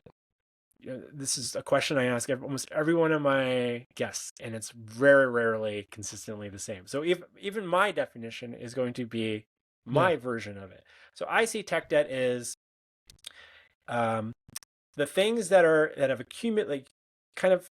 We use this metaphor because it kind of goes back to like you get debt and then you pay it off. It's kind of like when you're getting a loan for something, and we've taken that and maybe stretched it a little further in our industry. I don't think I like to use the word technical debt, but I like to talk about it in the sense that it's I think the best example of it, and it should be like a succinct two sentence. I'm not doing a very good job at that. Definitely, this is why I think it's why I love asking the question, is it's hard to answer clearly, because I think of it as like you've made some intentional decisions, or maybe even subconsciously decided to forego something to get something done now, but you're probably going to need to later come back and revisit something, but maybe something's good enough for now. Or you've said, this is going to get this code change is going to get out the door, but we probably down the road a little bit, we're going to need to go back and revisit this thing because this is not going to scale for whatever reason. And so where's that balance between, is it a debt, or is it just like a concession that you made, a trade-off? It's kind of like, I think trade-offs is a better way to frame them sometimes. But I think another way to look at it is like, you can go to any team and be like, ask every developer on our team 5 things that are causing you friction in the code base, or things that you feel like we should have changed a while ago. Everybody can probably sit down with an hour or two and make a good list of 5 things. Will they all match? I don't know.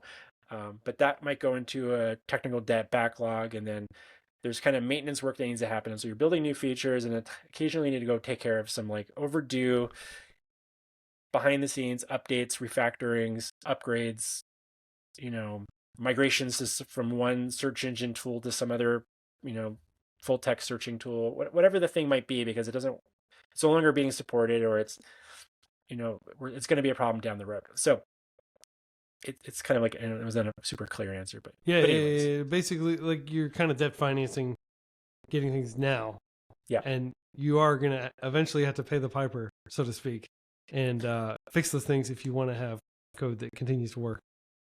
One thing that I want to make sure everybody listening to this realizes that I think a lot of people may take for granted, non-developers and developers who are just getting into the field, it's just how quickly software starts to break down.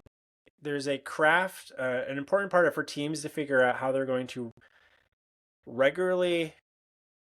It's like when you build a physical building and no one's kind of confused about there needing to be regular upkeep on it, right? And so I think I want to have this conversation with our industry, because there are times where we build things for, whether you're you're working on a part of a team, or maybe if you work at a company that's founded by probably some people that understand software, you understand this. But I've worked with a lot of companies over the years where they build something and they're like, we need an estimate built to build this piece of software. And so someone built it for them. And then they're like, great, thank you. We got what we needed. Talk to you later. And then they're like, hey, there's a bug like a month later. Like, what do we do about this? There's a performance issue or this weird edge case. So there's like okay, we need to spend money we need to invest developer time into just taking care of those types of requests. But they don't always realize that there's all these other little things behind the scenes that they're not requesting or their users aren't requesting, but are just like, hey, look, there's new versions of things. There's security patches that have come out. Apple has their own chipsets now, and the version of Ruby that we were running on is no longer supported, or no one's compiled it yet for that. And so if we get our developers get new laptops, all of a sudden we can't spin up the application. We need to upgrade Ruby, and we need to patch things out in the production servers, what have you. There's security patches that need to get deployed. So all these like little things that need to happen, but your team needs to have like a cohesive workflow for regularly taking care of that stuff. You can automate some of that stuff now with some tools, but you need to take care of that stuff. And there's still a lot of things that are just more like code centric things. They're like, oh, we designed it this way because that was the pattern that was kind of in vogue at the time.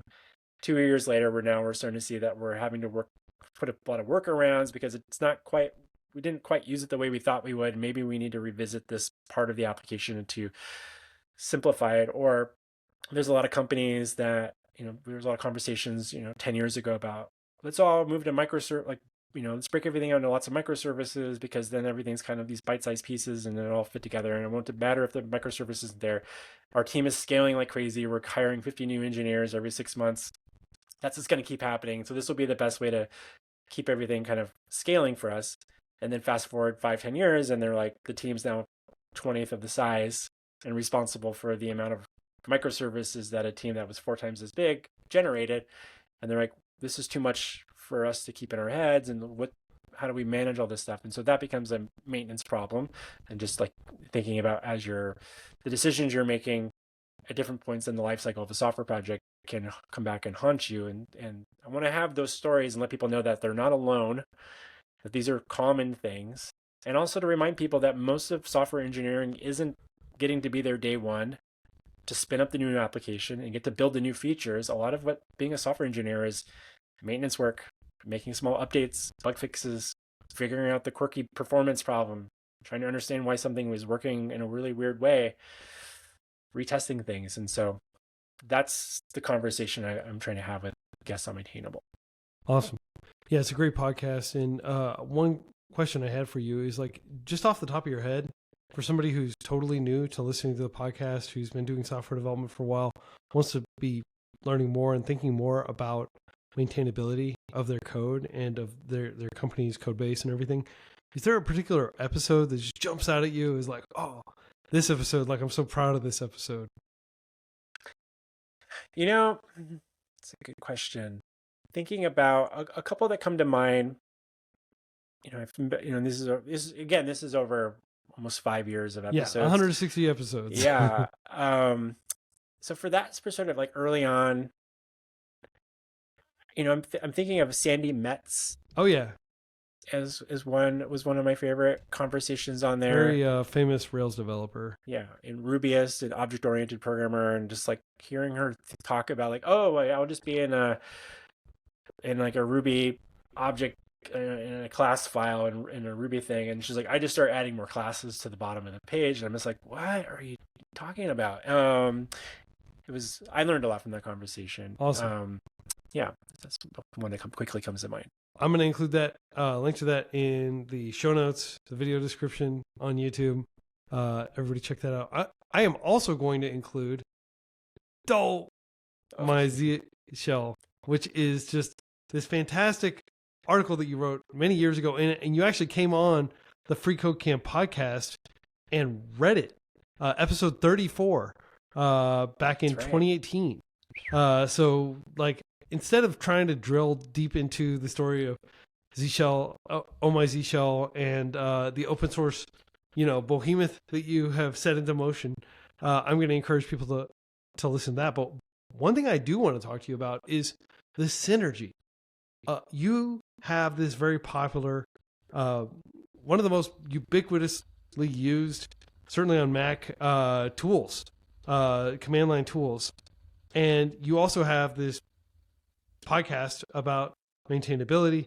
You, of course, have your Robby on Rails blog that you were updating as of 4 or 5 years ago, and of course you've got the consultancy, Planet Argon. And I wanted to think about like how those have those kind of like Voltron together to create like the ultimate like lean mean like Robby Russell publicizing machine over the years. Like do people come to you and like, oh yeah, I'm a huge fan of Oh My Zsh, or I'm a fan of the podcast? Like, does that result in client work for you? You'd think, I get this from a lot of people, and they're surprised to find out that it doesn't really. I can't say that like a lot of my clients probably give a shit or even know what the hell Oh My Zsh is. Occasionally, I'll be on a call with a client, and they might have some engineers, and then they might know who I am or know about Oh My Zsh. And so they'll come like, oh, I was talking with some, because it's usually someone in like a different department. It's like I'm working with someone like in some logistical part of some company, and they're like, oh, this manufacturing company, and they have like a fulfillment center, and I'm talking with someone there, and they're like, hey, we have this thing built with Ruby on Rails, blah blah blah. You people showed up in our Google searches and seem to be reputable. So I feel like we can talk about these things. Like, oh, I also have a podcast, or Oh My Zsh is another thing. So the thing that I think it's helped the most, though, is we do get referrals. We get referred from peers in the industry. So that does end up being a way that we've gotten some of our projects over the years, where it might be freelancers or some other agencies that are deciding to no longer be an agency, or maybe they got acquired or what have Interesting. you. So if an agency is going out of business, so to speak, then they'll kind of like pass on their clients to you sometimes? Yeah, they try to like help rehome them. It's like a natural thing. Like if you have a long relationship. So sometimes if they have like one or two big clients, and they're like, well, this is something that they've been working. Like we had a client that came to us, or a company come to us a couple of years ago with a large client that they'd worked with for like 15 years. A couple different technologies, but they primarily use Ruby on Rails. And they're like, yeah, like the owner of the company had some health issues. He's like, I'm retiring, closing up shop, and this isn't like, I want to put them in good hands. And you seem like you can probably carry them the next 10 years. Can you be that company? Can we trust that they'll be in good hands? So that stuff that occasionally happens. And so if you're running an agency, you think you're getting out of call it Planet Argon. Anyways, but as far as like that, the other part of that, it's funny, this last year I went to a conference where was it? It was in Amsterdam called Rails World, and I was there. I interviewed the Rails core team that I hosted like a panel discussion, like an AMA thing that I ran, and I was meeting people there that knew me for Oh My Zsh, and they're like, "Why are you at this conference? Like, why Rails?" It's interesting. So like you got your Oh My Zsh like super user fans, and then you've got your Rails blog fans from back in the day, and then you've probably got lots of people who you just know you from your work, Yes. Planet Argon, right? Like, so it's almost like there are like three different kinds of Robby Russell fans. Yeah, and they don't necessarily like connect the dots. No, they don't connect the dots. And so I was like at the Rails conference, I'm passing out Oh My Zsh stickers to people, and I love that. I mean, it's like, and like a lot of people are like, I didn't know you were a Ruby developer. I didn't know, like, I'm like, Oh My Zsh wouldn't have existed if it wasn't for the Ruby on Rails community. Like, all of the original ideas came from other Rubyists, and I shared it with my Ruby on Rails community, and they shared it, and GitHub was written with Ruby on Rails, and it was one of the first big size open source projects on GitHub early on, and it's all kind of like connected in this weird way. But like, fast forward 10, 15 years, or actually, yeah, I think Oh My Zsh turns 15 years this September, August or something. So, which is wild to think of that's had its own lifespan, but It's not. But it came out of like a Ruby on Rails developer working with his coworkers and wanting to have some consistent shortcuts and little tricks up their sleeves to improve their efficiency on the command line. Yeah. Yeah, awesome. Well, congratulations on being able to interview the Rails core team, by the way. That's a really cool honor. Yep. Yeah, so we're getting toward the end of the podcast. We've been talking for a while, and we've covered so much, but I just wanted to delve a little bit more into your, very interesting personal life. Like, I don't have a lot of guests on here who are in a post-rock band and, play guitar and do sets and release albums and have been doing that for a long time. Maybe you could take a moment to just talk about what post-rock is for the uninitiated, and like what your particular band, how you all approach it, and maybe what the name means. What is a missoula? Is it just like a place or? So the band is named the Mighty Missoula. Missoula. Okay. Missoula. I didn't even pronounce it correctly. It's a place, right? There's a place called Missoula, Montana, in the United States, which is named after something else as well. So first on the name, the Mighty Missoula is a reference to many years ago. This is before most of us were before there were a lot of humans. I'm trying to remember how many years. I forget how many years ago it was. There were a series of large floods that swept across the Pacific Northwest and helped carve out a lot of like the Columbia Gorge, which, if anyone doesn't know, but the Columbia River, it cuts between Oregon and Washington, and quite a bit of Washington state is like a massive river. And so there were floods that were basically started because there was this glacial lake in where is now like modern day like Montana. There was this huge glacial lake, and I think it burst through about 12 times and just would flood almost all the way to the Pacific Ocean. Like, that's how massive of a lake it was, that it would just sweep across, and so it drastically impacted the terrain. So a substantial portion of the United States was underwater at this point. Flooded. Do you have any idea what like geological era this was? Like, double check. It's the this was during the end of the last ice age. Okay. So the band is called the Mighty Missoula, and that's a reference to these floods. One of the ideas was like the Missoula floods or something like that, and we thought that was too obvious, so we went with the Mighty Missoula, and people could ask us what the name meant, and we'd be like, well, there's these floods. And, it's a geology nerd type thing, because it kind of shaped the Pacific Northwest landscape quite a bit. There's lots of areas that you can see where the flooding impacted. There's debris and like huge rocks in the middle of like areas that doesn't look like, why is there a huge boulder that's like 50 feet tall? Yeah. Like, well, how did I get there? Because it was a rock in a big flood. Anyhow, the Mighty Missoula we're a post-rock band, and like we're instrumental kind of art rock band, and post-rock is a genre of music that's, it's funny now. It's like it was trying to be not kind of break some of the rules of standard rock music and try to like you can just like drone on about things and not have to follow a lot of super consistent formulas for how you write and produce your music. It can be more ethereal, atmospheric. I like to think about the music that I listen to when I'm working, whether I'm writing code or I'm emailing. I don't like to listen to a lot of music with vocals. Uh-huh. And so a lot of music that resonated to me, and like early on in my, think back, it's funny, music ends up, being this like thing that you can connect to certain periods of your life. Like, I remember listening to like a lot of Boards of Canada, and which is not post rock, but there was mostly instrumental, similar drum stuff qualities in terms electronic, of just being something you can kind of like listen to in the background, and it's like the ambient of the 1994. Everybody called that ambient back then, right? And then it would just feel like, I guess, like Aphex Twin Selected Ambient Works 2 ambient, right? Exactly. And so like bands in that realm of, a couple of bands like Sigur Rós is kind of considered a post-rock band. Explosions of the Sky from down in Texas where you're at, Mogwai, Godspeed You, Black Emperor. I was listening to a lot of this stuff in there, like 2001, 2002. I got to see Explosions of the Sky the very first time they played at some small club here in Portland, Oregon. And I was in a goth rock band at the time.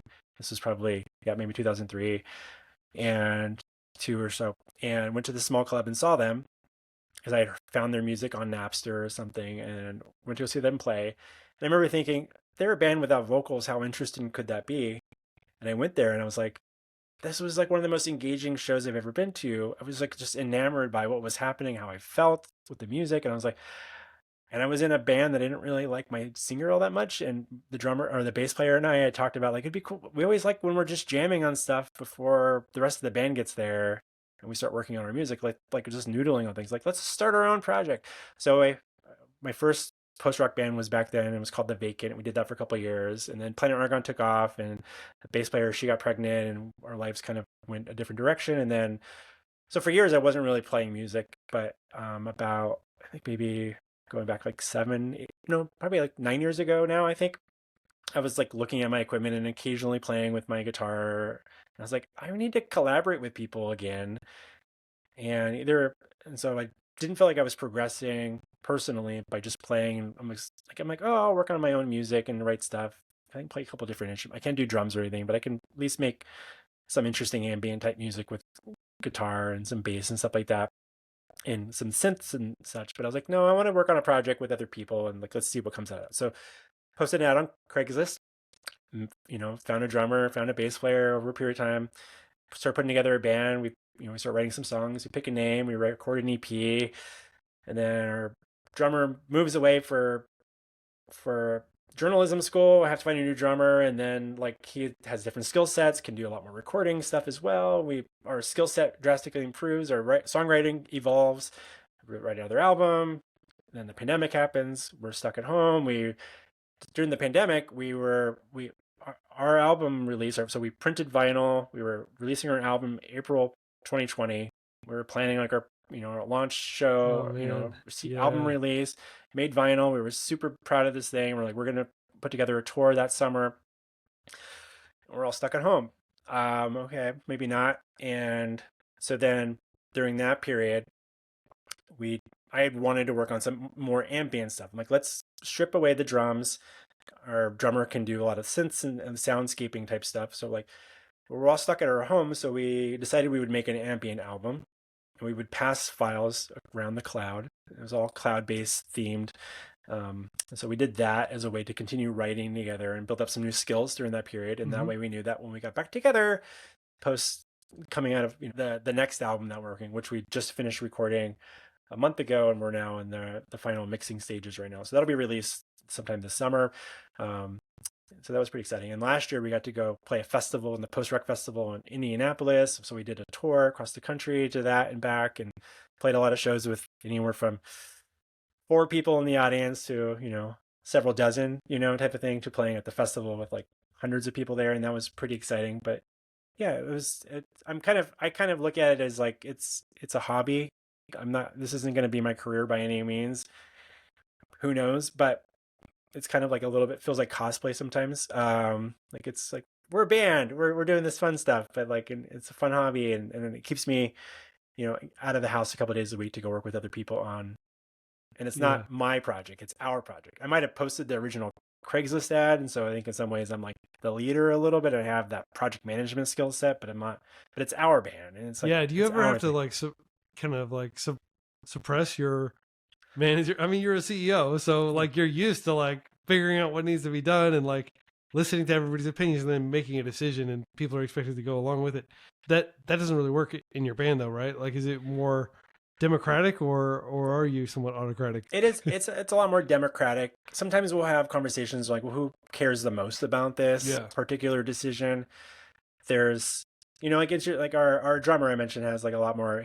He went to school and he has a background in in sound engineering. So like things on that realm, we kind of defer to him to help make a lot of decisions and kind of guide us and teach us through it. But he also has a really good knack for being a good producer, which Yeah. is and that's someone that can help unblock us or help, like when you're recording something in front of other people and you're trying to figure it out. It's like, think about music. I think everybody has this idea that you write the music and it's all perfect and you're going to play it the same way every single time, and it's like that's not what happens. I just watched Quincy do the intro song like 3 times, and they all sounded great. Did it 3 different times, different ways, and that's the way it works. And so like sometimes you're kind of like you don't remember how you did something, or it doesn't quite feel the same when you actually go to record it, and like someone has an idea, like, no, do it the way you did it originally, and you're like, Yeah.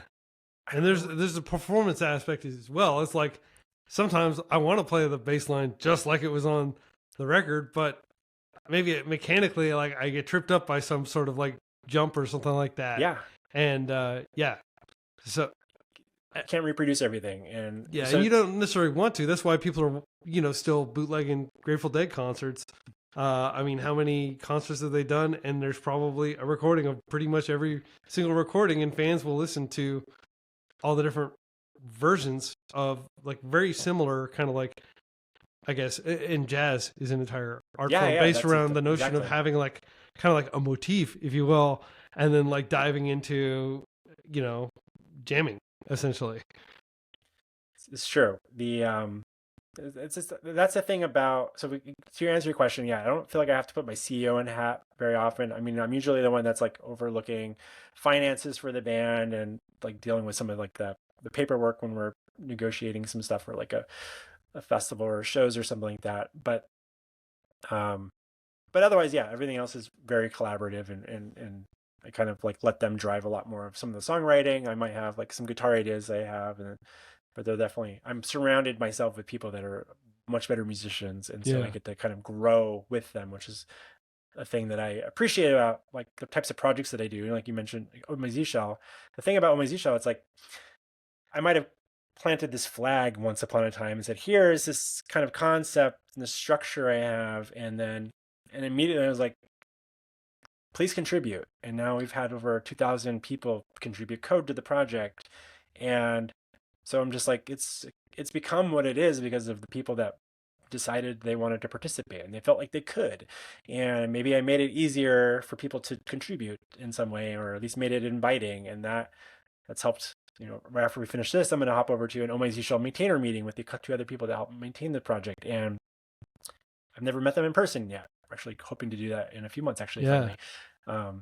But it's just like I just surround, and that's why I didn't like being a consultant. The earlier contracting thing, outside of my, I mentioned my partner that was a designer, we would work collaboratively, but I didn't really get to feel like I was up leveling as a developer because I wasn't really working with a lot of other peer developers very often. Mm-hmm. It's kind of like figuring things out myself. And so I felt like I've excelled the more that I've leaned into working on projects that involved other people to help get the thing done, and other skill sets, people that were better programmers or deeper programmers in certain things. And there was project managers, and there was a designer, and the collaborative aspect of working with the clients or other people to bounce ideas off of, and like to review my code, or for me to review someone else's code. Um, that's the world I like to live in. And so I will talk to a lot of people that are freelancers, and I'm like, I don't understand that world, like how you've decided that that's the thing you want to do. I'm like, what's wrong with you? Why don't you trust people? I'm kind of jokingly saying that, and it's like, but what is it that you're like, I want to just go do my own thing, and that's like an interesting thing for me to wrap my head around, because that doesn't make sense in my brain. But um so even though I thought I wanted to DIY it, it was always about like, I wanted to do my thing, but I didn't think that it was going to become this thing with employees. But as soon as I had that around me, I was like, oh, how could I do this any other way? This is Yeah. way better. Yeah. Well, so to some extent, your DIY spirit is like a victim of his own success. A little bit. Yeah. Yeah. Yeah. Well, I just have one closing question because, Portland seems to be like a really key aspect of your life. You chose to move there. You've stayed there much longer than I've ever lived in any one city. And uh, if somebody's going to Portland for the first time, what is something they hands down should consider taking a day to do? If they're able-bodied to leave Portland and go out to the gorge and go on some hikes, or a hike somewhere.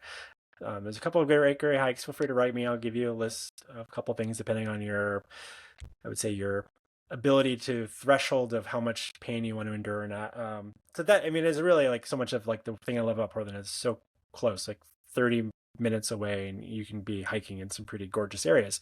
Um, Reminds me that early on there was a Rails conference. We shuttled a couple of buses. We rented some charter buses, and we took a bunch of Ruby on Rails developers hiking.